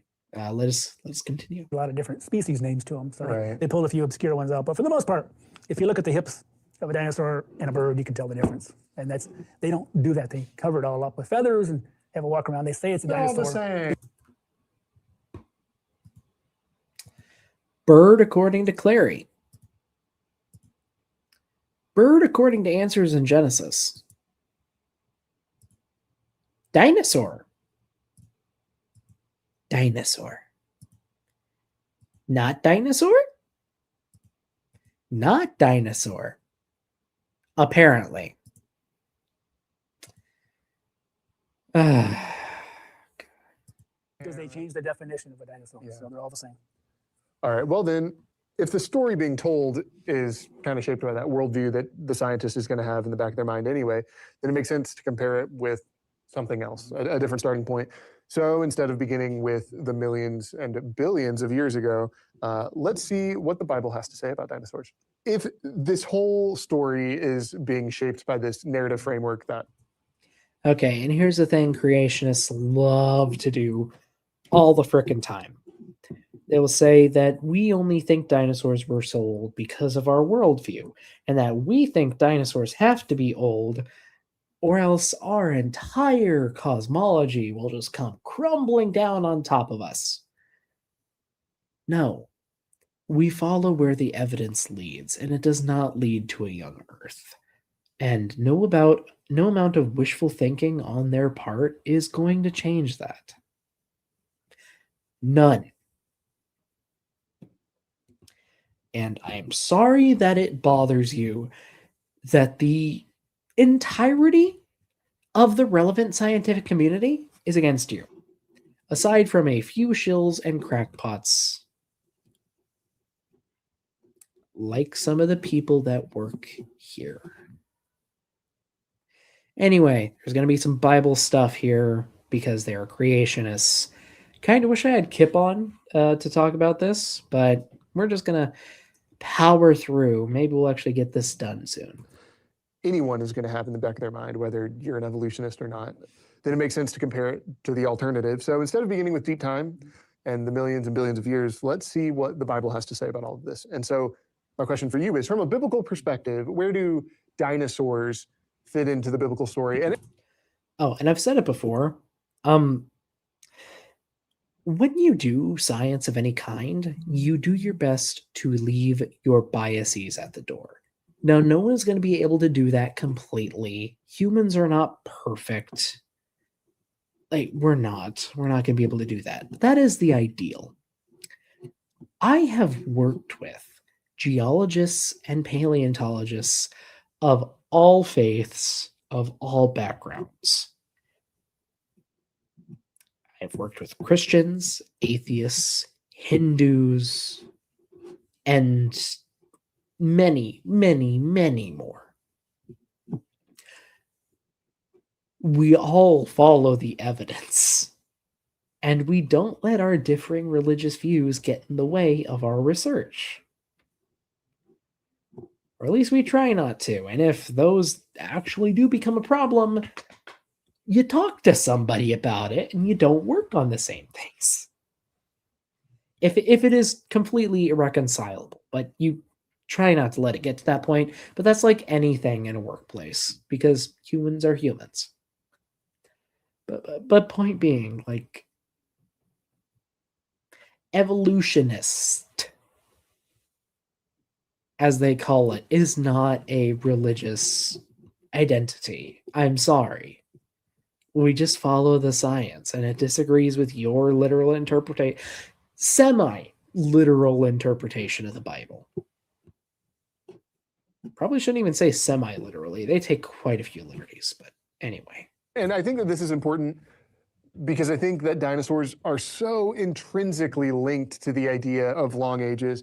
And then we have some people say that Christians don't believe in dinosaurs.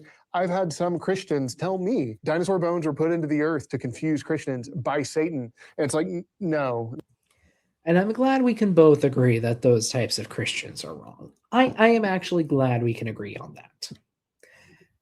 However, like, dinosaurs don't... how do I put this? Dinosaurs do not intrinsically have to be ancient.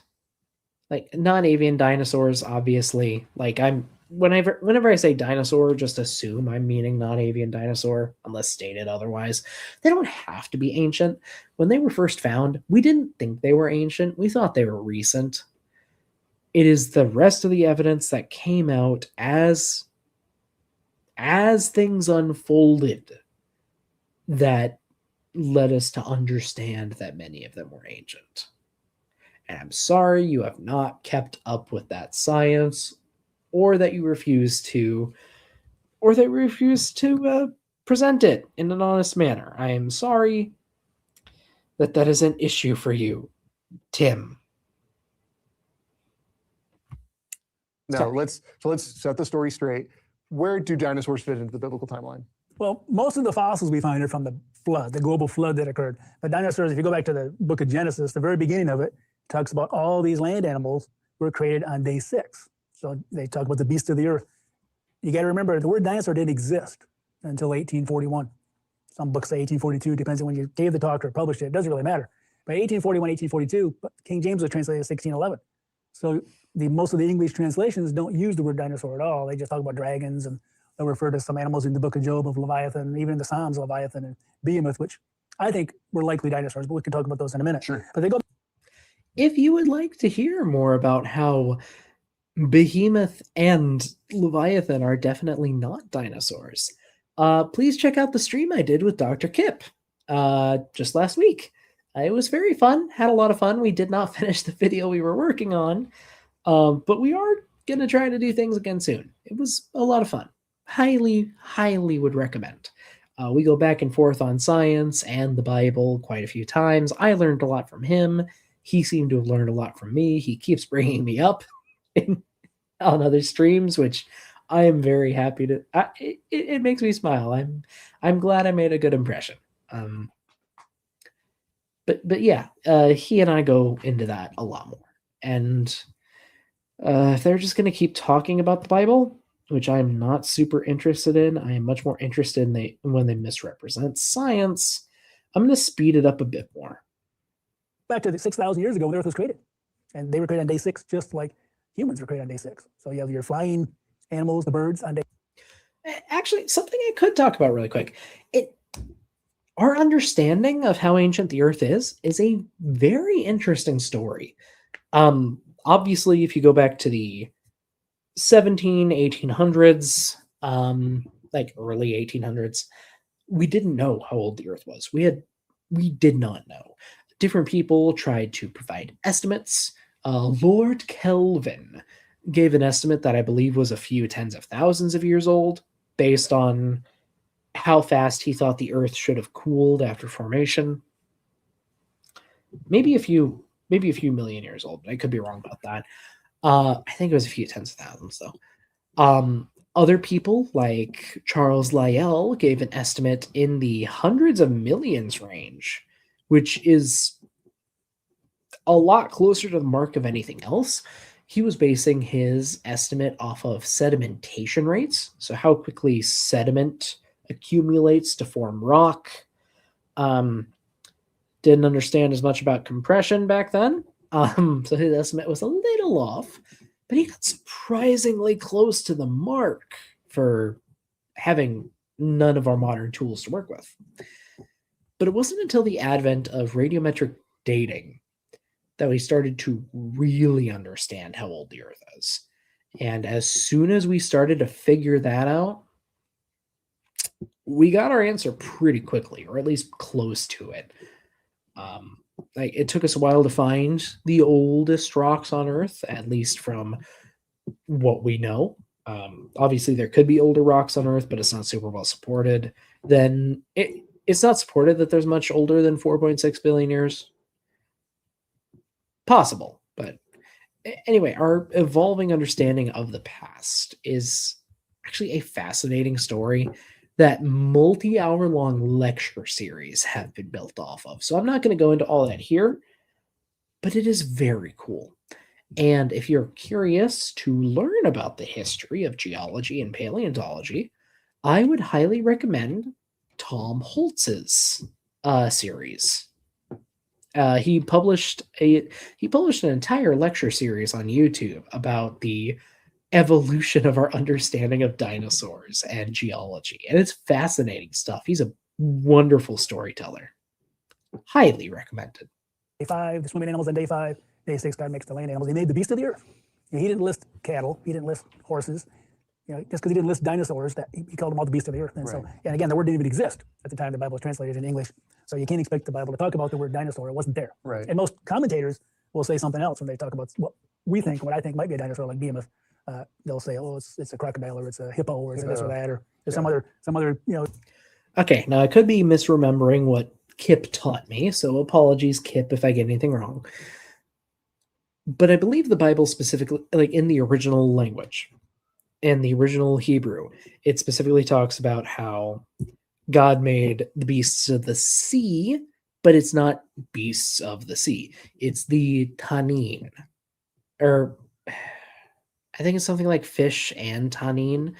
Tanin is a word that creationists like to interpret as meaning dragons. But they're like sea monsters, basically, or chaos spirits. I think there's some variation. But they're not meant to be real things. They're meant to be mythological figures. But creationists like to take the descriptions of different tanin, which I know Leviathan is one, and I think Behemoth is two. And they like to take those interpretations and say that they are dragons, and dragons are dinosaurs.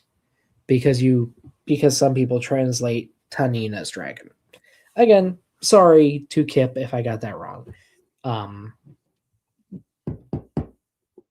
But dinosaurs are not in the Bible. Tanin are in the Bible. And tanin are monsters for stories. Mythological, or they'll say it's a mythological creature. But God specifically talks about all these different aspects of it. Sure. The teeth, the bones, this and that. If it's a myth. Yes, it is a mythological creature because that is how it is written in the book.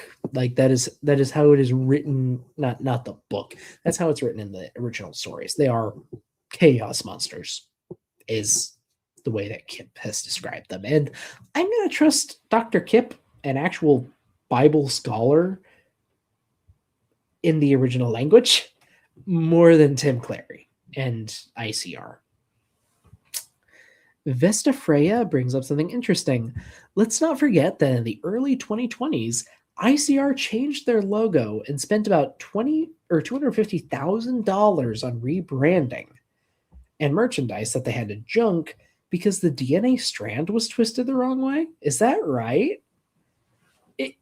If that's true, I didn't know that. If you could link to like a news article or something about it, or if you could tell me about like a news article or something about that, that'd be really funny. That's funny.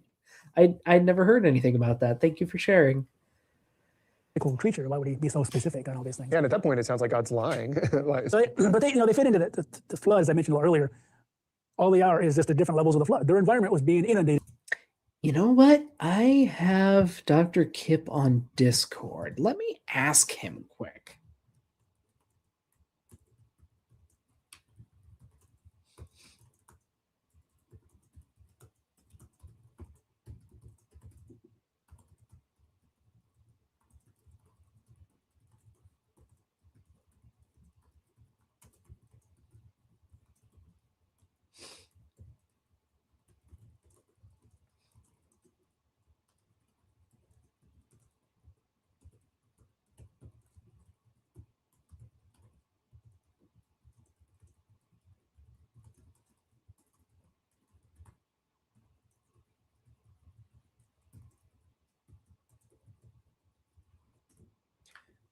Okay, so reaching out to Dr. Kip here, and we'll see if he responds before the show is over. But I asked him, why are the descriptions of Leviathan, Behemoth, etc. so specific in the details if they are mythological chaos monsters? So we'll see if our actual Bible scholar has any input on that, and if he does, I will relay it to you guys. And Noise Ending says I'm right about Tanin being sea monsters. Okay, glad to hear I remembered something from that stream, because it was really fascinating, actually. Like, I really did enjoy that stream with Kip. There was just a lot. There was a lot. Like, there's only so much information I can process at any given time. Like with anybody. Eventually it just fades into background noise. But I feel I did learn a lot of things, and I enjoyed it. Again, would recommend the stream after you're done with this one, please. Early into the flood, you had mostly just marine fossils, according to the research that I've been doing for the last 13 years, looking at all the rocks across every continent. Dinosaurs don't. Okay, so early... Okay, I'm going to slow down again here, because it sounds like he's getting into actual geology. So according to Tim, early on in the flood, you get mostly marine fossils.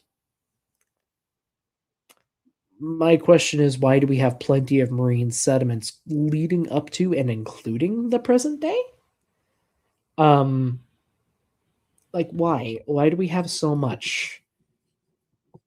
So many marine sediments and marine fossils that are young. There's a lot of young ones. Why? Why are they not consistent? And why are whales never found with mosasaurs, which are never found with, like, Dunkleosteus? Why do they never mix? Why do they never mix? And Caden's asking, what is the Tanin sea monster? Okay, so I guess in summary here, again, if I understand what Kip taught me correctly, so in the original Hebrew, there are creatures referred to as Tanin. Tanin are chaos sea beasts, like they're monsters. They are actual mythological monsters. But they appear throughout the Old Testament. And like the Old Testament and the Torah, they appear through a lot of holy works in the Abrahamic religions. And the word Tanin is often translated as dragon or beast or other things like that, depending on context. But they are a class of mythological creatures. But yeah, often translated as dragons. Creationists see dragon and think dinosaur, so they read Tanin as dinosaur. Show up right away. And so neither do a lot of animals. But suddenly they show up, boom, because they're being buried by the flood. As the flood waters went higher, their environment started being buried. First, you get these reptiles that weren't dinosaurs, and then right towards the end of what's called the Triassic, you see, boom, the dinosaurs show up all over And the when you world in say different places. Triassic, you're not. Okay, so we've been over ecological zonation before with creationists. Ecological zonation does not work. You see mixes. The way they describe it, as the floodwaters advanced, you should see changes in the fauna, sure, but it should go in a very particular order. But it doesn't exactly. You get a lot of very agile, easily moving animals in younger rocks, and a lot of slow-moving, sluggish creatures in younger rocks. Like, you get a whole mix because there are a ton of different environments throughout time. They're not this steady progression. New forms do appear as you go up through the layers, but they're not constant, they're not consistent. They change constantly and they're replaced constantly. And we see these faunal trends, and it's just like, why would all the tyrannosaurs be found in Asia and Europe when they first appear, and then suddenly there's a ton of them in North America? Like why would that be? There's not that much of a change in time, but there is enough of a change, and then they're just different, and the environments are completely different too. Noise Ending says that there are some fiery flying serpents that are also referred to as Tanine. I think that's correct. I think that was one of the last things we talked about in that stream, but yeah, there were fiery flying serpents. I think those were Tanine too, but I could be wrong. Implying millions of years. Right, there is no Jurassic period of time. We have to use these names to kind of know where we are stratigraphically. Okay. But there was no Jurassic period of time in the past when just these animals lived. And that's the impression that these types of shows give, is that in the Jurassic, this is what was on the Earth at the time, nothing else. Right. And in the Jurassic, this was on the Earth, nothing else. And that's not true at all. You're just looking at different levels of the flood as it went higher and higher, being different. Heck is this? I don't know what these words refer to here. Absaroka? Zuni. Hey, what are these, like the phases of the flood that they came up with? That's my guess is what these are. They don't make this doesn't make sense. I'm sorry. Also, I'm pretty sure that Brachiosaur is pulled straight out of Jurassic Park. That Dimetrodon, I think, is pulled straight out of a Jurassic Park game. And that is Dino Raoul's T-Rex there that they just stole. Thought the Bible didn't like it when you stole. In the Jurassic, this is what was on the Earth at the time, nothing else. Right. And in the Jurassic, this was on the Earth, nothing else. And that's not true at all. You're just looking at different levels of the flood as it went higher and higher, being different ecological zones. Right. And so the entire system is wiped out. Different dinosaurs lived at slightly different elevations. We see a common, duck-billed dinosaurs and horned dinosaurs like Triceratops and T-Rex type animals on every continent at the same level, all found in what's called Cretaceous rocks. Except they're not all found at the same level. They're stacked on top of each other. In the Western U.S., in the Wyoming and Montana area where I spent a lot of time, you go up through the rocks, you see small tyrannosaurs in the middle Cretaceous. There's Moros intrepidus from, I think, Utah. You can follow those layers up. They go across a very wide area, so you can track which ones came when. relative to each other at least. You have early tyrannosaurs there. You have large-bodied tyrannosaurs showing up about 85, 90 million years ago in the area, and those eventually change into different large-bodied tyrannosaurs and other large-bodied tyrannosaurs, culminating in T-Rex. And there are transitions. There are transitions. There are changes. The environment changes. The environment goes coastal, goes fully marine, and then becomes coastal again. And then the seas dry up, and you have a transition into a tropical hothouse rainforest environment in the Cenozoic. And then that dries up. And then as that dries up, you get grasslands.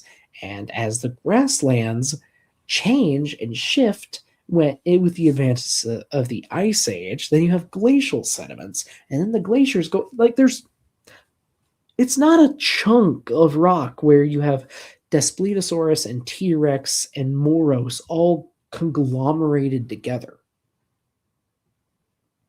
They're found in different layers. When these are animals that would have lived almost the exact same, at least when they were young. Like, it's... Did you go down a little bit to the early... Oh yeah, and the top also has Nanotyrannus, which... rocks, the Jurassic, you see a lot of the long-necked dinosaurs, the sauropods and things, and stegosaurs. That's the same way around the world. So there must have... Except that you also have sauropods in the Cretaceous and sauropod-like creatures in the very end of the Triassic. You have them all throughout the Mesozoic, and then they just disappear all throughout the Mesozoic. Been some way that God built the Earth so that all over the world, as the water went higher to the same levels, as sea level rose uniformly all over the world, it was buried in the same environments. Right. So you see a very common nature to the fossil record. Except it doesn't.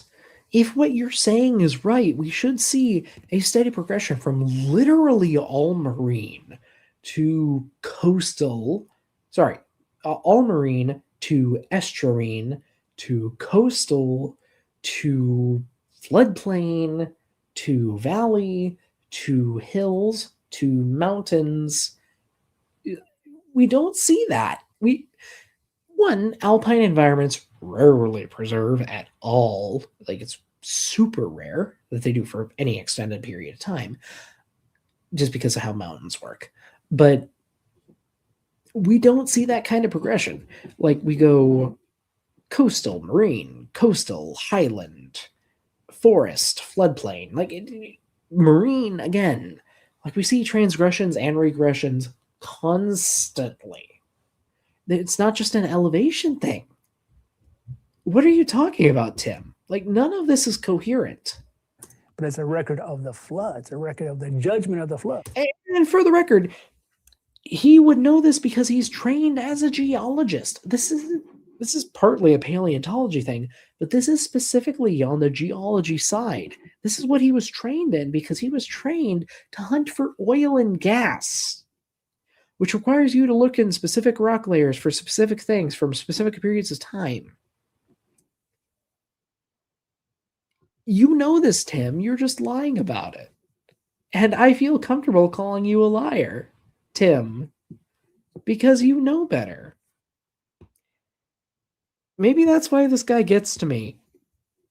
Maybe that's why this guy gets to me more than a lot of creationists who just parrot the things he says. But he knows better.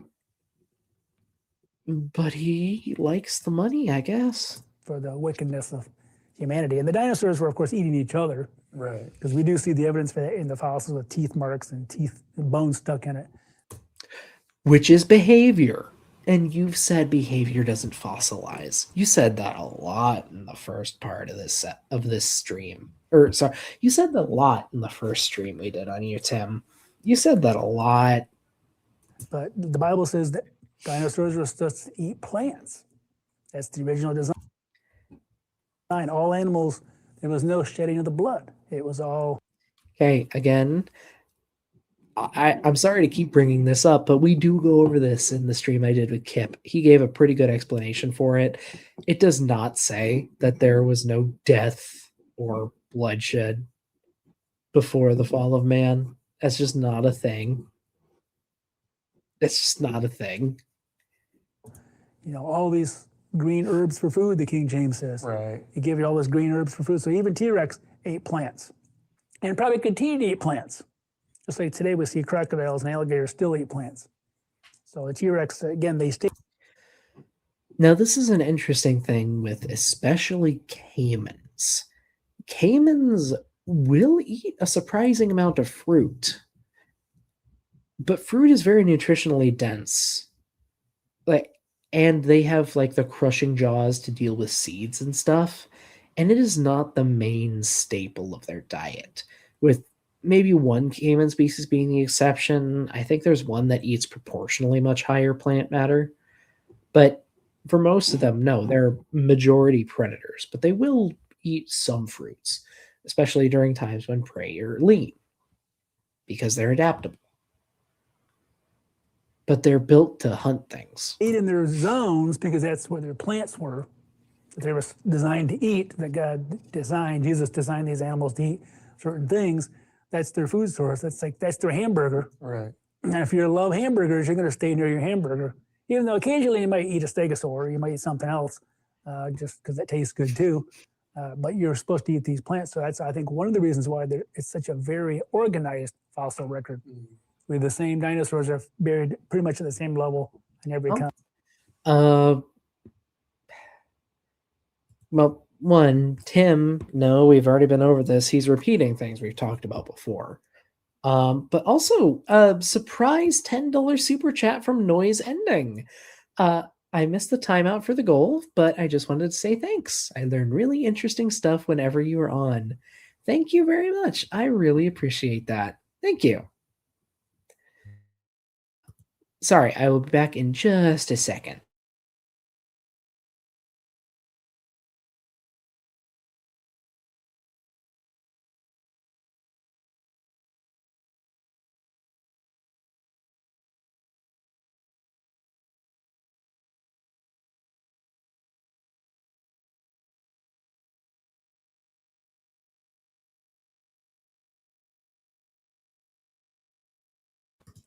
Sorry, little sister wanted to check in. But again, thank you, Noise Ending. Thank you very much. Vista Freya says, to verify my claim about ICR's logo, check out the Peaceful Science Forum. I can go ahead and do that quick. Peaceful Science Forum. ICR logo.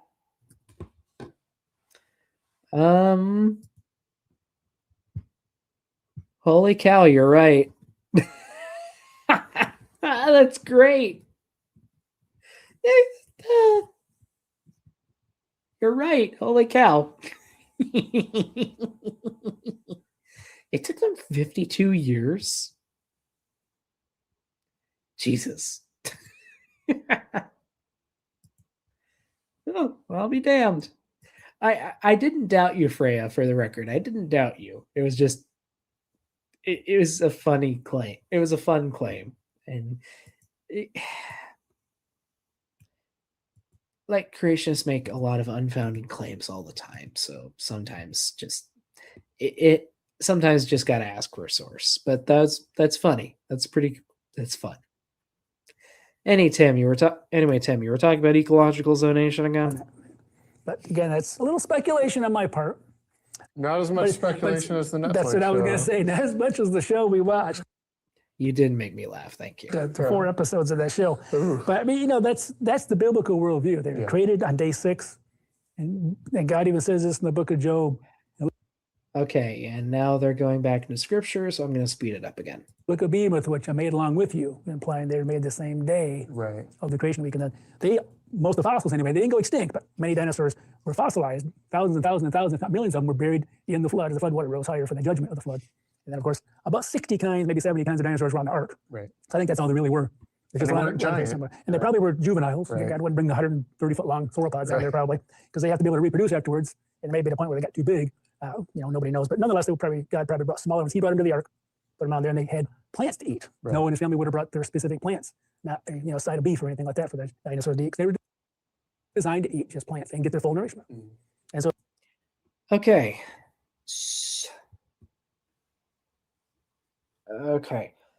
So again, stating, well, first off, this is the thing creationists love to do. They love to say it was babies that were brought on the ark. You're reading that into the text, man. Like, you tell people not to do that all the time. All the time you say that, and yet you do it when it suits you. Tim. After the flood, the climate was much different. Things changed dramatically from the pre-flood to the post-flood. Pre-flood, I think it was almost like Jamaica everywhere. You had a global greenhouse going on based on the fossils that we see and the large dragonflies and things. There must have been more oxygen, and the plants are flourishing all over. It must have been more CO2. So for the record, when he says this, he's combining all of the fossils we find and saying that that is pre-flood. And he's saying they all lived on the globe at one singular time. If you want to claim that, then the seas that Noah was floating in would have been an algal sludge from all of these sea creatures that go in to creating limestone. That is biogenic limestone coming from like the shells of plankton and other things in the ocean. We have hundreds, I think, of miles of limestone all over the world, like just thick, immense beds of limestone, which, if you want to say those all came from the global flood, the ocean was made of plankton to get that many tiny skeletons on top of all of the seashells found throughout the geologic column. All of the seashells, like all of the clams, all of the squids, there's too much biomass. There's too much biomass to fit in a year. There's too much. Not to mention that stuff is both underneath and stacked on top of. Like, limestone is both underneath and stacked on top of all the other fossils, because all of the layers are interchanged. Like, they're all stacking on top of each other. Tim, it doesn't work, and you know this. And afterwards, I think it was a lot less, because a lot of that was pulled out of the atmosphere to make rocks like limestone. Yeah. And so limestone is calcium carbonate, CaCl3, so you need CO2 and things like that to make that. And so there's a way to change it in the flood model as well, to change the atmosphere, but nonetheless, it was cooler afterwards because you went right into an ice age. Right. Within 100 or 200 years after the flood. Okay, so he's saying that the limestone is from the carbon dioxide in the hothouse Earth pre-flood being turned into limestone during the flood. You can claim that explains the chemical limestone, which is not most limestone. Biogenic limestone is still a massive proportion of all the limestone that exists on Earth. Tim,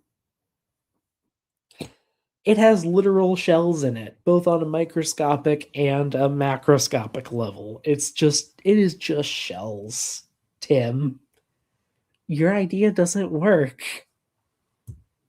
And so the Earth was cooler from all the volcanoes, and so you had much cooler climate. And then now dinosaurs didn't have their specific areas to live in, so they had to live in the same kind of warmer equatorial climates that humans were living in as they migrated down from the Arctic to the Middle East and maybe a little further south to get away from the snow to the north. And so they were kind of limited in that range, and there was more interaction. And if you're a human and you see this big scary looking dragon, maybe it's only 8 feet long or 10 feet long, might not have been as big as the ones we see in the fossils, you're going to want to protect your family, you want to protect your sheep or your horses or whatever you're raising from these wild animals. And that's the same thing that humans have done throughout time. We've killed off the predators who are coming to prey on not only our animals or flocks.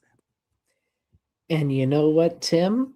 This fantasy world that you're creating sounds super interesting. It really does.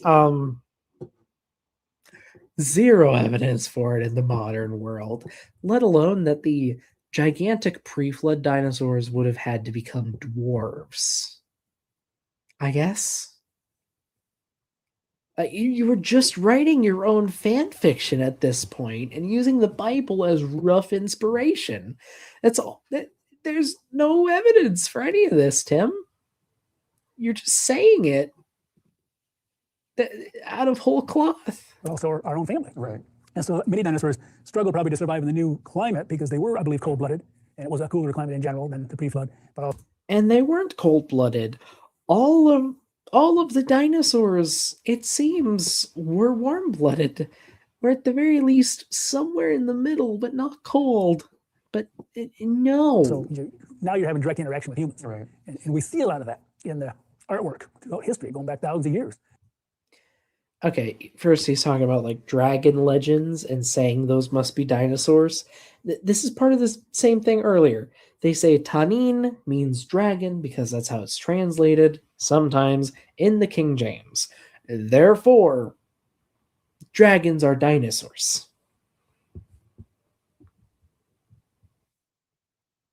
Because why?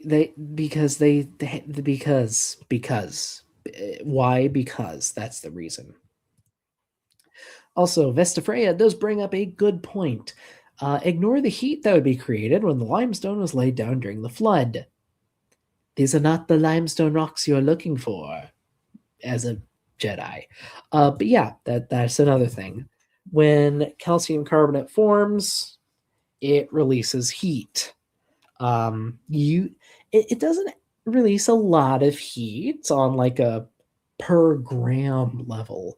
But then you remember that most limestone formations are probably measured in... God, I don't even know what unit. Like, megagram is too small. Gigagram is too small. Tetragram? Is that a thing? Point being, if you add that up to a whole like thick formation, you're talking enough to raise the temperature of the planet by a few degrees. And then you multiply that by all the formations of limestone we have all over the Earth. It is a pretty big heat problem, one among many. And again, as a geologist, Tim has no excuse for not knowing that. But yeah, good thing to point out, Vestafreya. Thank you. Egyptians roping what looks like big long sauropods on an armor pallet. And we see, like in Cambodia, we see these, what looks like a stegosaur. Mm-hmm. We see these paintings in... Okay, the things in Egyptian art, along with other cultures in the region, the common name for them is serpopards. They're a stylized creature seen in art in the area. And they're basically a combination of a snake and a mammal. It can be lions, it can be camels, it can be a bunch of things. As you can see here, modern clay impression of a cylinder seal with monstrous lions and lion-headed eagles from Mesopotamia. 4,000 to 3,000 BC. It's pretty old as far as like ancient stuff goes, human stuff goes. But yeah, this is a thing seen in art from the air. Excuse me, I'm yawning. My bad. This is a thing seen in art from the area. It just is. I'm sorry. It's just an art thing. It's like how European dragons typically have 4 legs and breathe fire, and Chinese dragons look like snake things with antlers and stubby legs. They're different creatures. We just call them dragon because that's the word that fits them in English. Or that's the word we've assigned to them in English. Like, think like a Komodo dragon. That thing's not breathing fire. Carvings all over the world in all these different cultures, and many people like Vance Nelson put together whole books on that. But every one of those dinosaurs, almost every one of them, maybe not everyone, shows the legs coming straight down, which we didn't know till 1841. But they knew before. So how did they know not to draw these like a crocodile with sprawling legs if it's just a crocodile? One, because most of these inscriptions are from the side, so you wouldn't even see if they had sprawling legs. Two, both the serpopards and the Cambodian rhino that he brought up there are mammals. Because the serpopards are a mammal chimera, and I think I gave it away. I said Cambodian rhino. It's a rhino.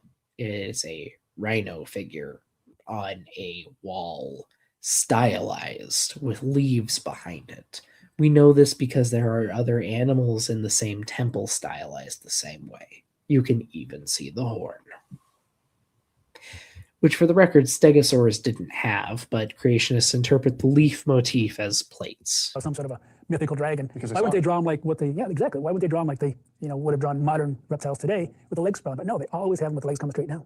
To me, that is because they're not reptiles; they're mammals or they're birds often too, or they're like, or they are basically just blobs on a wall. Sometimes that's what a few of these things are. compelling. That they really did see dinosaurs, not just you are imagining details into the paint, into the artwork, because of how you want to interpret them. Art is meant to be interpreted, but not like this, man. Come on. some big crocodile. And it's across cultures. It's across cultures, across all the time. Marco Polo wrote about it, so. And so, you can read it in the book of Job. Marco Polo wrote about giant reptiles when he was traveling through the Middle East and Asia. Places where we have giant snakes and giant monitor lizards and crocodilians. It would be expected that he might encounter a few. Job 40 about Behemoth, and Job 41 about Leviathan. And it's very specific. There's a lot of people say, oh, well, it's just kind of mytho-history, just like they say the book of Genesis is. Right. But it's very specific in both. Also, hello, Vandalia. It's nice to see you. Genesis, they talk day 1, evening, morning. Day 2, evening, very specific. And you go through the flood record. So many years of Noah's life, and you can figure out how many days they're on the ark over a year. The water covered the earth. It rose to day 150, which coincides with about the end of the Cretaceous when the dinosaurs went out, based on the research that I've been doing. And every kind of peaks at the same time, all about that same level that they say water was peaking. But they don't quite flood everything because they can't kill it. It can't be a global flood. But it really did come upon within 150 days. It went all the way up, and then took over another half a year to go down. Yeah. But to me, that's what explains the fossil record. That's what explains the dinosaur fossils in the order that they're found in. We use words like Triassic, Jurassic, Cretaceous, but those might have been just a week apart from each other. They very, very quickly look at the rock layers. There's no evidence of erosion between the layers of millions of years between this event. Where's the evidence of the big asteroid, for example? Okay, we'll get into the asteroid in a second.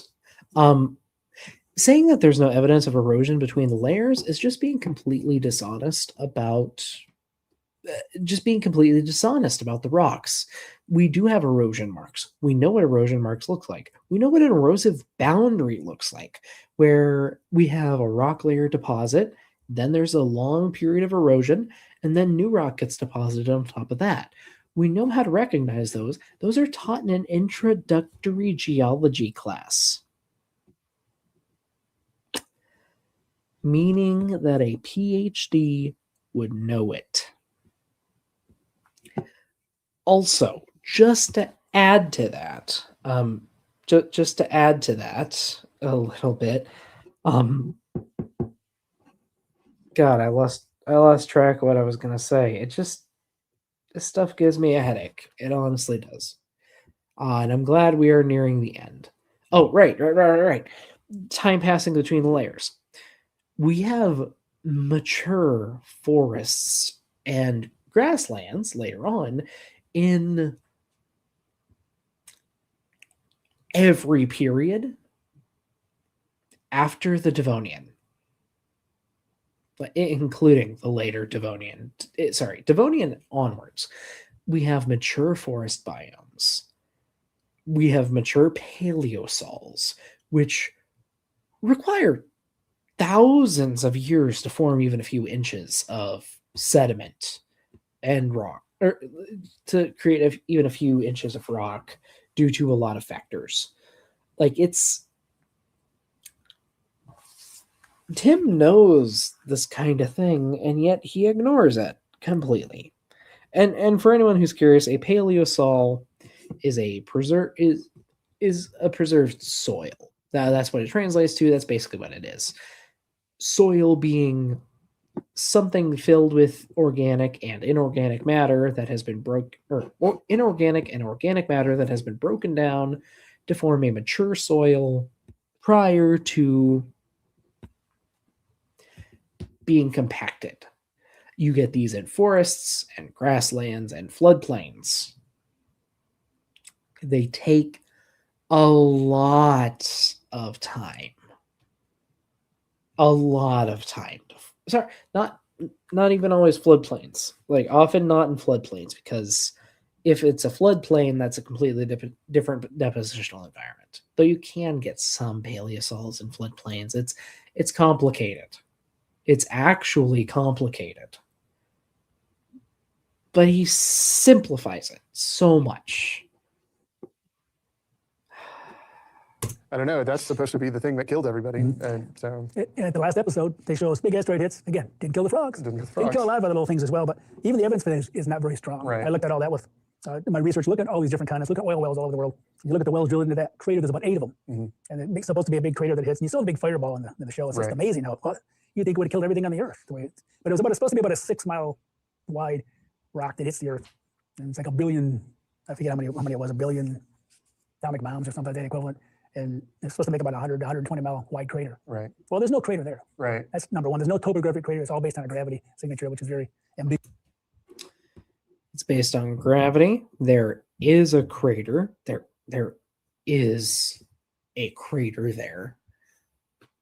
Much of it is buried by more recent deposition, but you know what a gravity scan indicates, Tim. You know what it does, especially when it is a circular depression followed by a rim of uncompressed material. We also have ejecta from the site that rains out all around it before forming the actual iridium layer of dust that covers the entire Earth. We have shocked quartz beneath the impact zone, something that often forms under asteroid impacts. In fact, it is one of the most common causes of it. The other one, I believe, being very strong fault lines, which, as you might guess, form in a line. They don't typically form in a circle. We have a lot of evidence for a super powerful impact at the end of the Cretaceous, and then a sudden and abrupt change in the fauna. That's a mass extinction event. Secondly, there's no melted rock. All that heat, all that impact should have melted too. We have rock that melted and cooled. We do. He's just lying. 2-3 miles of rock underneath the crater. You look, all the wells drilled, there's almost no melted rock at all. So where's the, like they say in the old Wendy's commercial, where's the beef? Where's the melt? Yeah. Where's the evidence? Again, we do. He's just lying. And then there's all this iridium, this dust they show in the last episode going up and around. There's almost no iridium at that site. So there's no smoke with the smoking gun. We have iridium in a layer all over the planet. Tim, we do. All dated to the exact same time. Tim. I have literally seen it with my own eyes in Wyoming. I'm sorry that upsets you. I don't think there is a gun. I don't think there was an impact there at all. I mean, it could just be explained by an igneous intrusion. So you get a little bit of igneous rock in that one particular well and a little bit of another one, but the most you get is about 1,000 feet of what looks like igneous rock in one of those wells. And there should be several miles of melted rock. So where's the heat of the impact? Where's Tim, you know what igneous rock is? That's literally rock that has been melted. Igneous rock, for those who aren't aware, is rock that has been melted and then cooled. That is an igneous rock, with many of the crystals within showing the traits of an impact. the crater from the impact? There's no October crater. It's all based on a gravity signal because they need something. Yes. Where did they all Finish go? the story of Yeah. dinosaurs. It's again, it's ironic they don't explain the beginning of them very well, and then their ending is very dramatic. But it's not based on a lot of hard science. It's just based on consensus. Yeah. The people have jumped on the bandwagon. What forms a consensus, people? What forms a consensus? What makes a consensus form? But there's a few paleontologists that push back and say, well, what about the frogs? Like Bob Bacher. And but he's kind of talked down now. Nobody, they're like, Right. You know, Why people- did it only kill the right, dinosaurs? even Alan Fiducia, who did the study on the collagen and stuff, he's a bird. I have no idea what he's referring to with Bacher there. So Robert Bacher is a very famous paleontologist. He's very famous for good reason. He's done a lot of very important work. He was instrumental in establishing the link between dinosaurs and birds. He worked very closely with John Ostrom on that and others. And he's made a ton of major discoveries throughout the years. He's been a major force in public education of dinosaurs. He's a good public educator, very energetic even in his old age.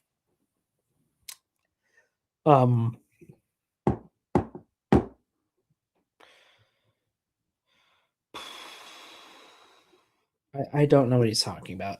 Fiducia is, I'm just going to say it. Fiducia is a man yelling at clouds.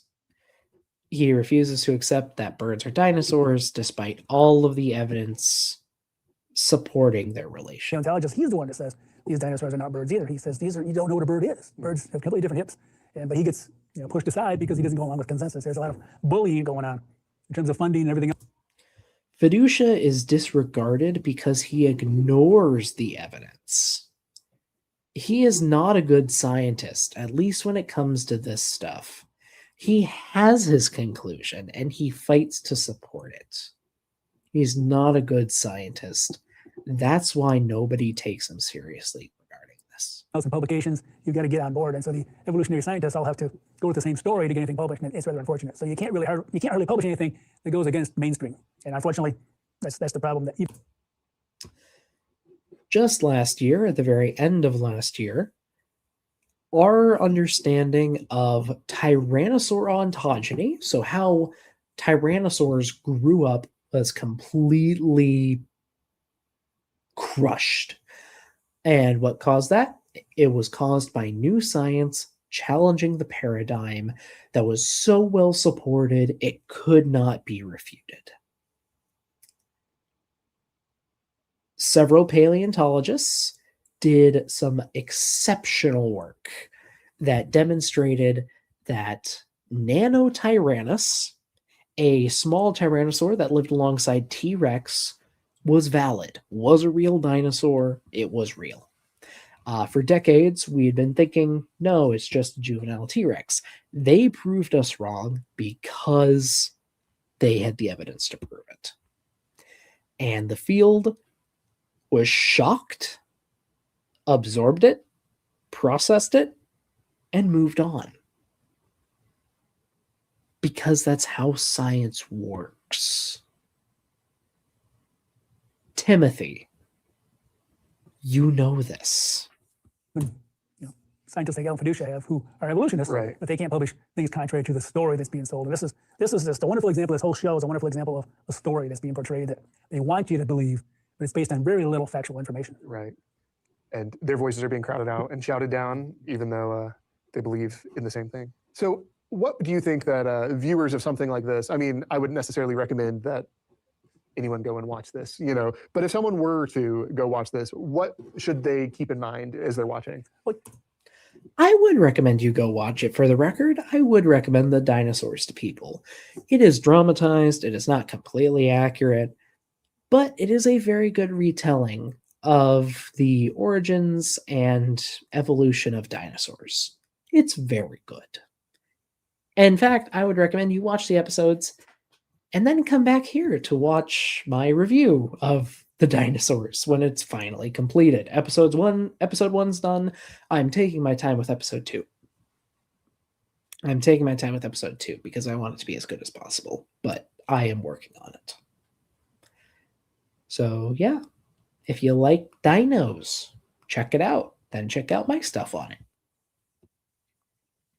Keep in mind, this is just a story. It's like a fictional novel. You know, if you go in there and think, okay, this is fiction, it's kind of cool to see the way they made the dinosaurs running around doing their things, even though they probably go way too far in their behavior and the way they look. It's still kind of fun to watch because everybody's still fascinated by dinosaurs. But if you go into knowing this is fiction, unfortunately they portray it as this is fact.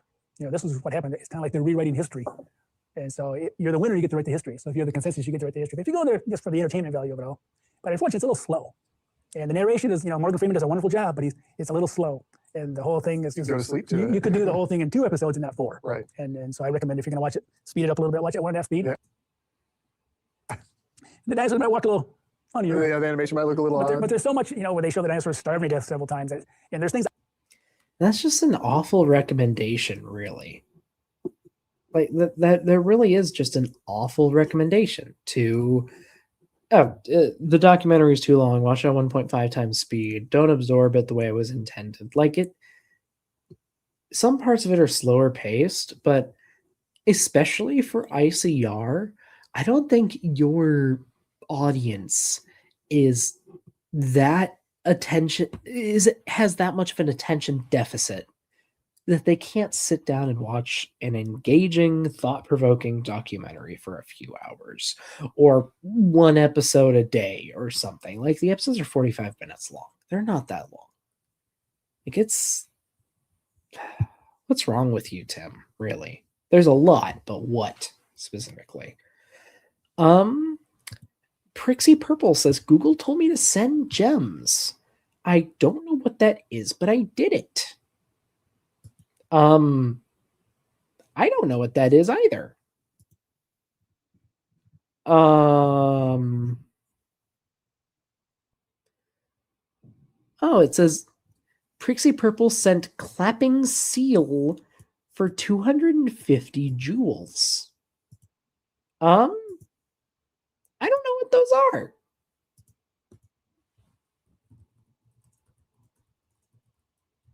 I'm just gonna Google this quick.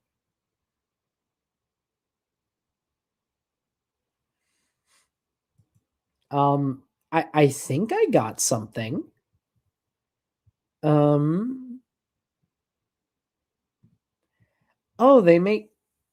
I guess they make like a little pop-up on mobile streams.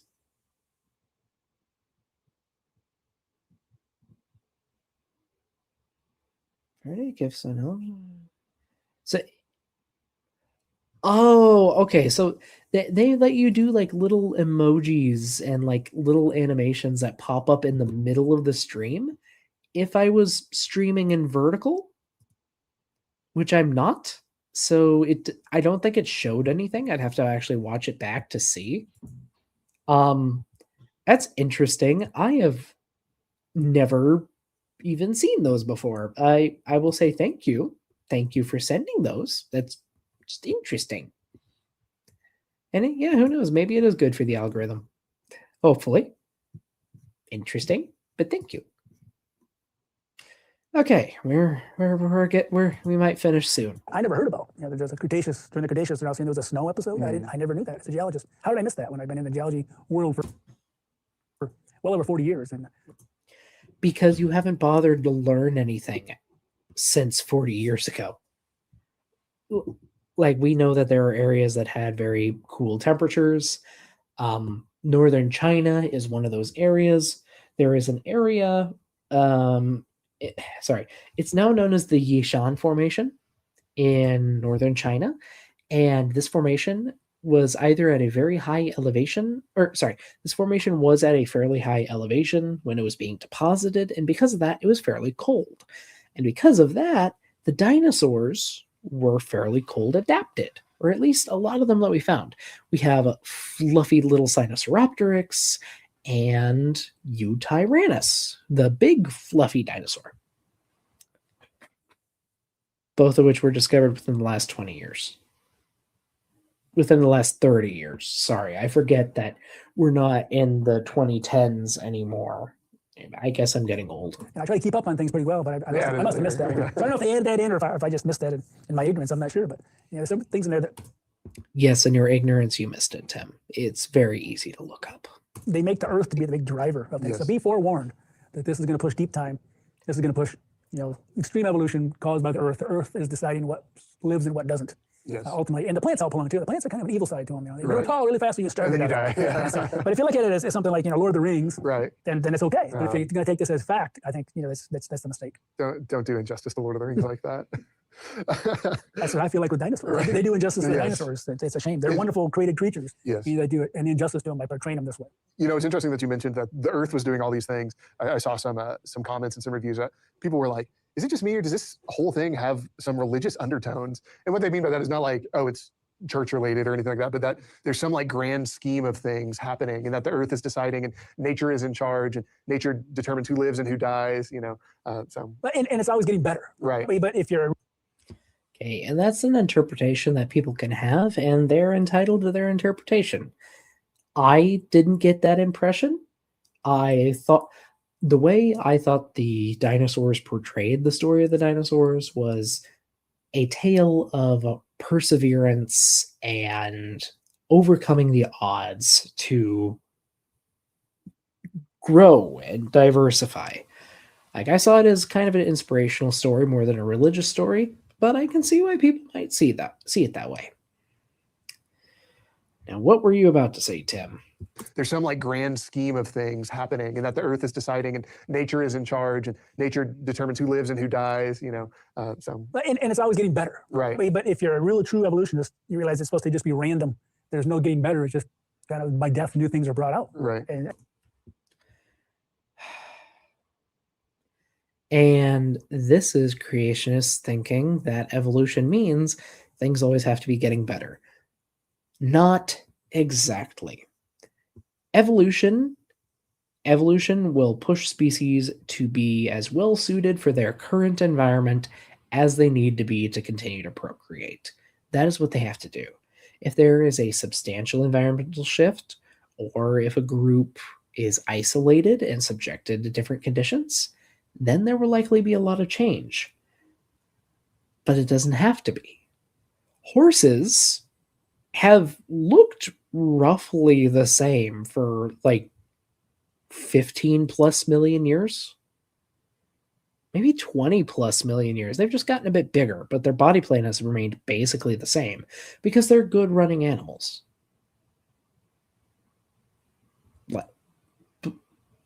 Yeah, like evolution can change, but sometimes things are stabilized. That's a thing. It's called stabilizing selection. It is a known mechanism in evolutionary biology. Something that Tim, unfortunately, seems to need a education in. And they portray that part, but it doesn't, strictest evolutionists will tell you that there's no direction, but yet they kind of imply that the Earth is driving this. No, anyone who understands evolution will tell you that there can be directional selection. There can be directional evolution. It depends on context. Something that creationists like to remove, and then they prop up their straw man understanding of what evolution is. Right. Better and better things. Their descendants will be better suited for, The dinosaurs had their day, but now we're better, that sort of thing, idea. So fascinating. The Dinosaurs is visually compelling and powerfully told, but how a story is framed matters. When interpretation is presented as fact, it shapes how people understand both science and history. Scripture offers a consistent foundation, and ongoing research continues to point to a very different picture than what's often presented in mainstream media. Dr. Clary, as we wrap up, what are the most important takeaways that you'd want viewers to remember after watching this episode? Well, number one, that evolutionary science has no explanation for the origin of dinosaurs, or really for the extinction. They say they went extinct from this and this and this. That's why they have 5 different methods. Right. But the number one, they have no idea where the origin of dinosaurs came from, what their ancestor was, or the ancestors to all the dinosaurs when push comes to shove. Secondly, most of what's portrayed in here is... Okay. We did kind of go over this, so I will just kind of go over it briefly. dinosaurs came from smaller archosaurs in the early to mid Triassic. That's where they came from. We will never find the first dinosaur because that's not how evolution works. Evolution is a gradient of organisms transitioning into different things constantly. There is no hard and fast, this is a thing and this is not a thing. There's always a grade. This is something we've understood for well over a century. Tim. There is no one feature that can denote something as belonging to a group versus not belonging to a group. We know this, Tim. Also, the extinction of the non-avian dinosaurs is pretty definitive. They went extinct about 66 million years ago due to the after effects of a very powerful asteroid. Due to the effects of a very large asteroid impact that struck during a period of climatic change. All that combined caused the dinosaurs to go extinct probably within a matter of generations, if not within a single generation. Sort of just a story. It's not based on factual information, not based on the fossils. Most of it's behavior. They make dinosaurs out to be smarter than they really should be. They make them out to be warm-blooded and covered in feathers. And all this is not backed in the fossils at all. There's no basis for most of this. It's just The Dinosaurs is a very grounded documentary, with the exception of some scenes that are dramatized or where the dinosaurs are somewhat anthropomorphized. Otherwise, it is very grounded in real animal behavior, with much of it backed up by real fossil evidence. A lot of it is. It's very grounded. Fairy tale that they're portraying to try to convince people that evolution is true. They will have to take artistic liberties, because if they just showed people pictures of fossils for 3 hours straight, they would probably get bored. You need a narrative to suck in an audience. That's just how it works. True. It's a modern fairy And then the third and final thing is the Bible gives us the answers. The Bible tells us the origin of dinosaurs. God created them. The Bible in no way addresses the origins of the dinosaurs. On day 6 of the creation week, 6,000 years ago or thereabouts, and there was a real flood. That's what buried these fossils. That's what made all these fossils. The wonderful things we can dig up. Millions and millions of dinosaur fossils. All the fossils, in fact. Almost all the fossils a lot of marine fossils. Marine fossils. And they're all mixed with dinosaurs. Yeah. You've got 6 species of sharks mixed with T-Rexes in Montana. And it's like that all over the world. There's this marine mixing. If you have waves coming in from the ocean, they kept getting higher and higher. That's what you're going to bring in, some marine animals each time. So you expect a lot. That depends entirely on where you are and what formations you're working with. There are formations that are entirely terrestrial, ones that are entirely marine, and plenty that are a mix of the two, because seaside habitats tend to preserve fairly well. There's not usually a lot of erosion. There's usually a lot of deposition, especially when the seaway advances over the land, as happens very often. It tends to bury things. So they preserve well. So we have kind of an overabundance of them in the fossil record. But that's understandable if you know anything about deposition and erosion, which a geologist does. That's exactly what we see. The fossils tell a different story than what they're portraying in here. They think it's all clean and you can sort this out, sort that out, but it's really not. The Bible gives us the best answer. That judgment of the flood is the reason why we have all these dinosaur fossils all over the world in the same general order, and they all peak at about the same time, which we agree with, around the end of the Cretaceous. That's kind of that was when I found the peak of the flood. I have no idea what that chart was supposed to show. Well. And so the rocks cover the most area. Sorry, I have no idea what that map was supposed to show. I really don't. Even today, after all the erosion of the receding water, you can still see the most area still covered. The most volume is pretty much in that, around that same end of the Cretaceous into the early Tertiary, as we used to call it. So at least they got that So right. they got that part right. But again, they have to reiterate, they have no explanation for the origin of dinosaurs, where they came from. They just have them showing up, and then they just keep changing. The Earth is driving it, and they ultimately don't have a good explanation for the extinction of them as well. And then most of what they're portraying is just what they want it to be, kind of a fairy tale story. It's like Goldilocks or one of those stories. But they ignore the real answer is in the Bible. Absolutely. Thank you so much for watching this episode of The Creation. Okay, and they are going to shill for the remaining 38 minutes. Oh, okay. Podcast. I encourage you to like, subscribe, notice. You can join. Clary, we have a question for you, okay? Are you ready for this? Okay, description below. Oh, wait. While those are scrolling, Dr. Clary, we have a question for you, okay? Are you ready for this? Okay. Tim asked, not you, how and when, before, during, or after the flood, were dinosaur footprints made, covered, preserved, uncovered, and discovered? Please explain, in a very detailed and specific way, the step-by-step procedure. Wow, that's a lot to cover. Yeah, you got this. Most of the That's a fun question, actually. If you're curious about the real answer, fossil footprints and other trace fossils can preserve in a variety of ways. Animals can dig into pre-existing sediment. That's how you get stuff like burrows after the animal dies or during an event like a flood. Not a global one, just a normal one. Burrows can be filled up and produce casts. We actually have some fossils of dinosaurs that dug burrows and were killed when floods blended them within the burrows. It would have been pretty grisly. Anyway, this one kind of trace fossil.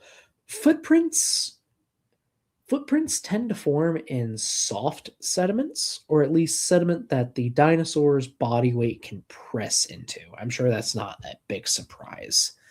After that, the footprint has to be gently buried with new sediment. That's why they often form like on the edge of the ocean or other bodies of water that periodically flood.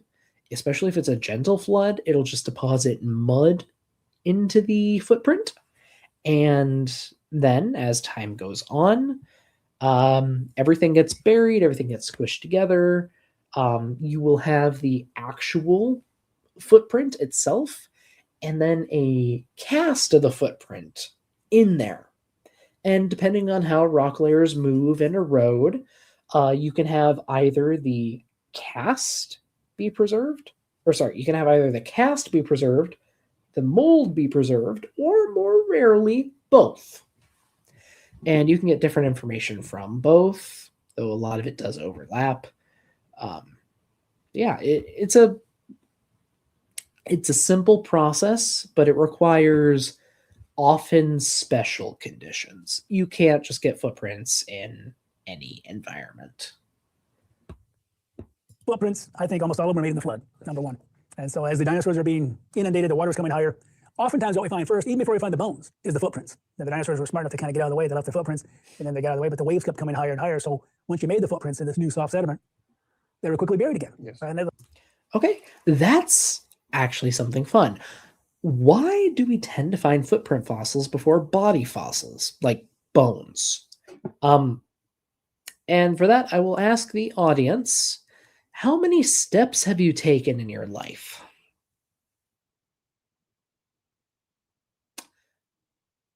Probably too many to count. Just gonna say probably too many steps to count.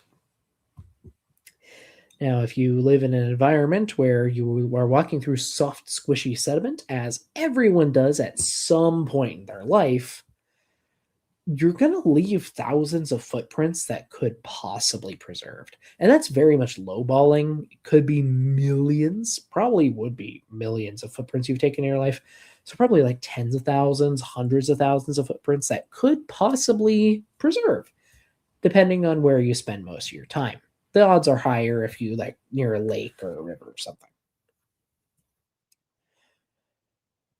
After that, each footprint has to, after the footprints are made, like let's say they were all made at one time, then they have to be gently buried and then not eroded.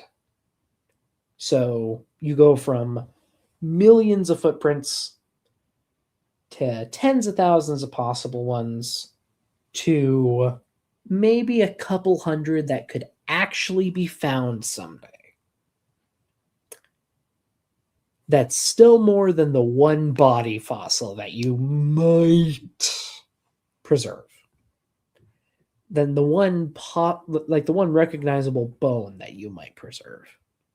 Hundreds compared to one.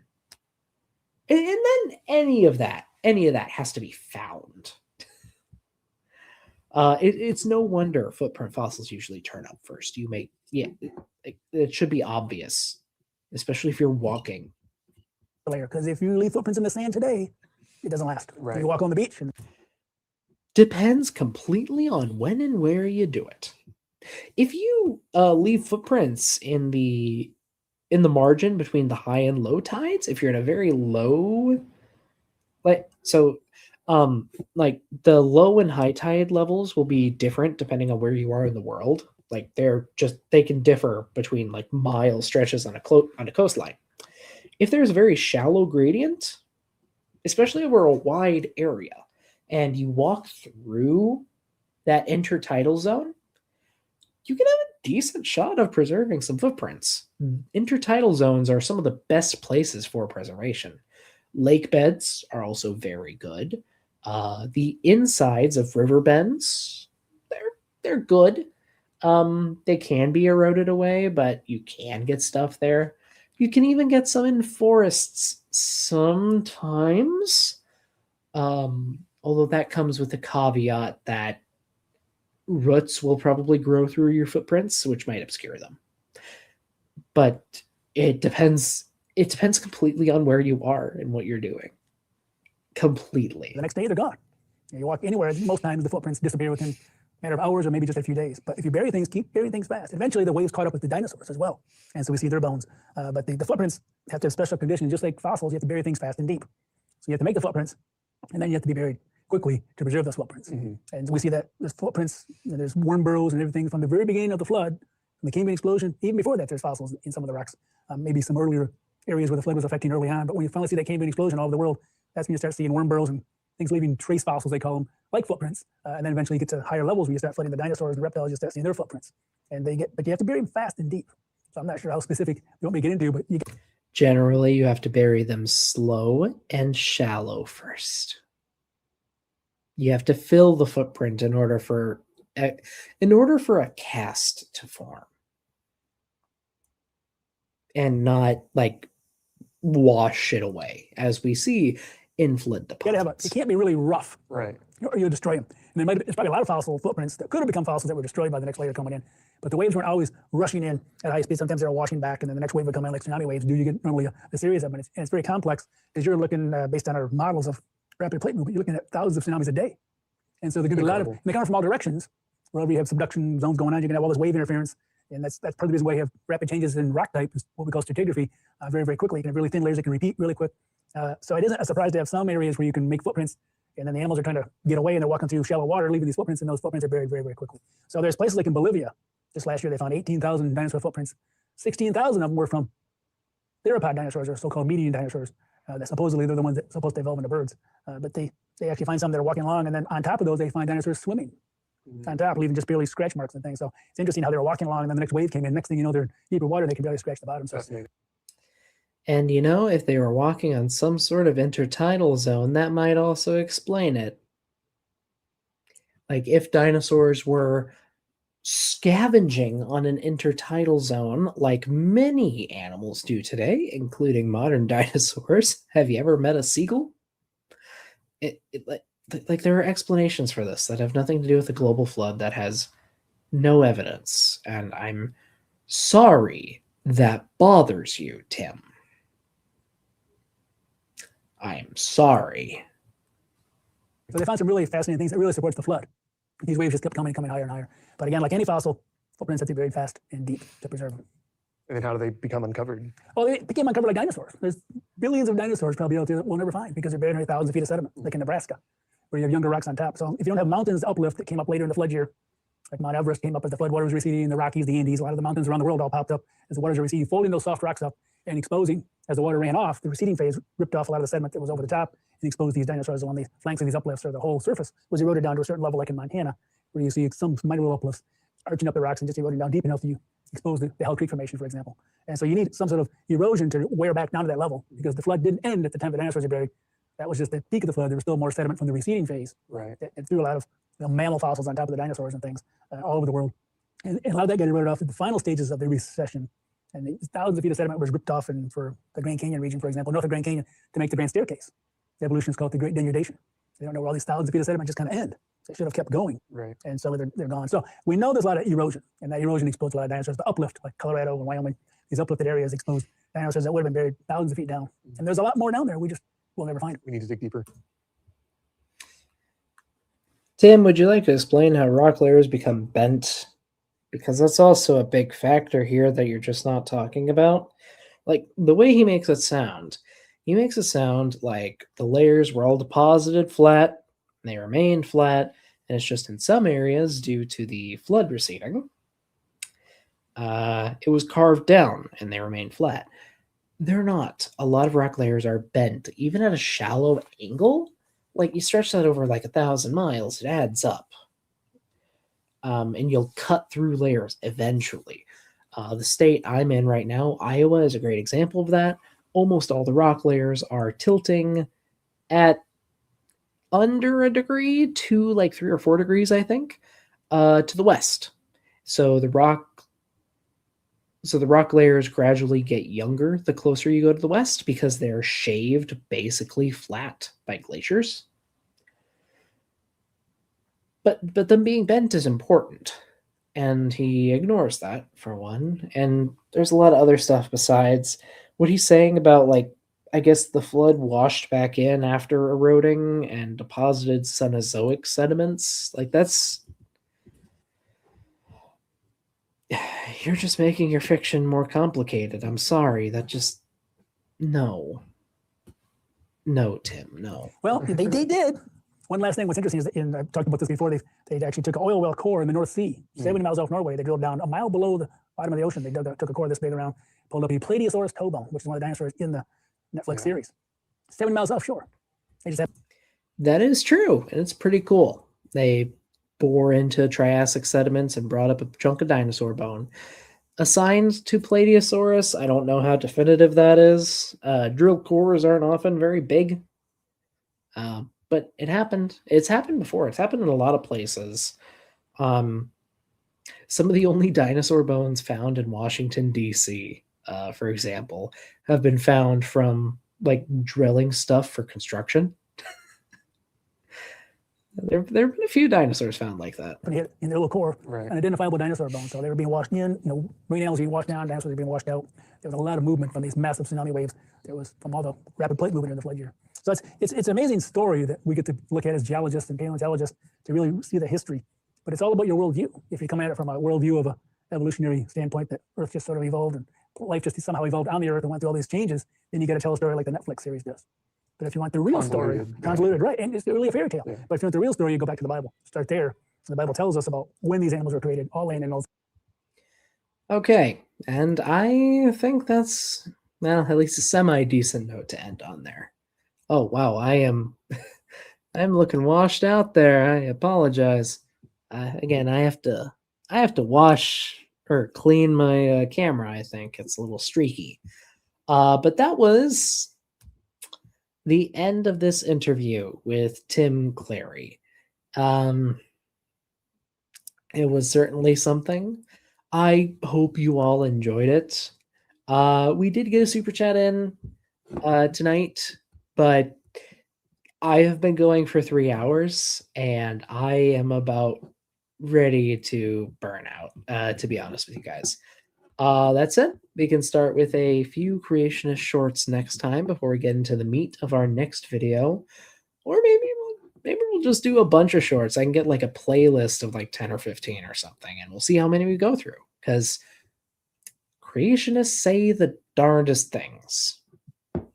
And honestly, that does sound kind of fun. Maybe even mix in a few like dinosaurs aren't real or new age woo shorts in there just to mix things up. No need to do dinosaurs all the time. But if you're excited to see that, I hope you will join me next week. Well, we'll be covering some new things. We'll be doing it on Saturday as always. Time usually around 7 p.m. Eastern, though it does vary a bit. Tonight was a little bit later because I had a lot of family stuff going on, but hopefully next week will be more on time. If you enjoyed the show, I would very much appreciate a like, maybe a subscribe if you're not subscribed already. If you'd like to become a channel member, not only does it directly help me with creating stuff for this channel, you'll also get to see some videos early. I'll be having a few come out soon. I want to get one done before June 11th for very particular reasons that you'll soon see. But with that all said, thank you everybody for watching. I hope you have a great evening or a good day. We had an Aussie here earlier, so who knows when you're all seeing this. Goodbye.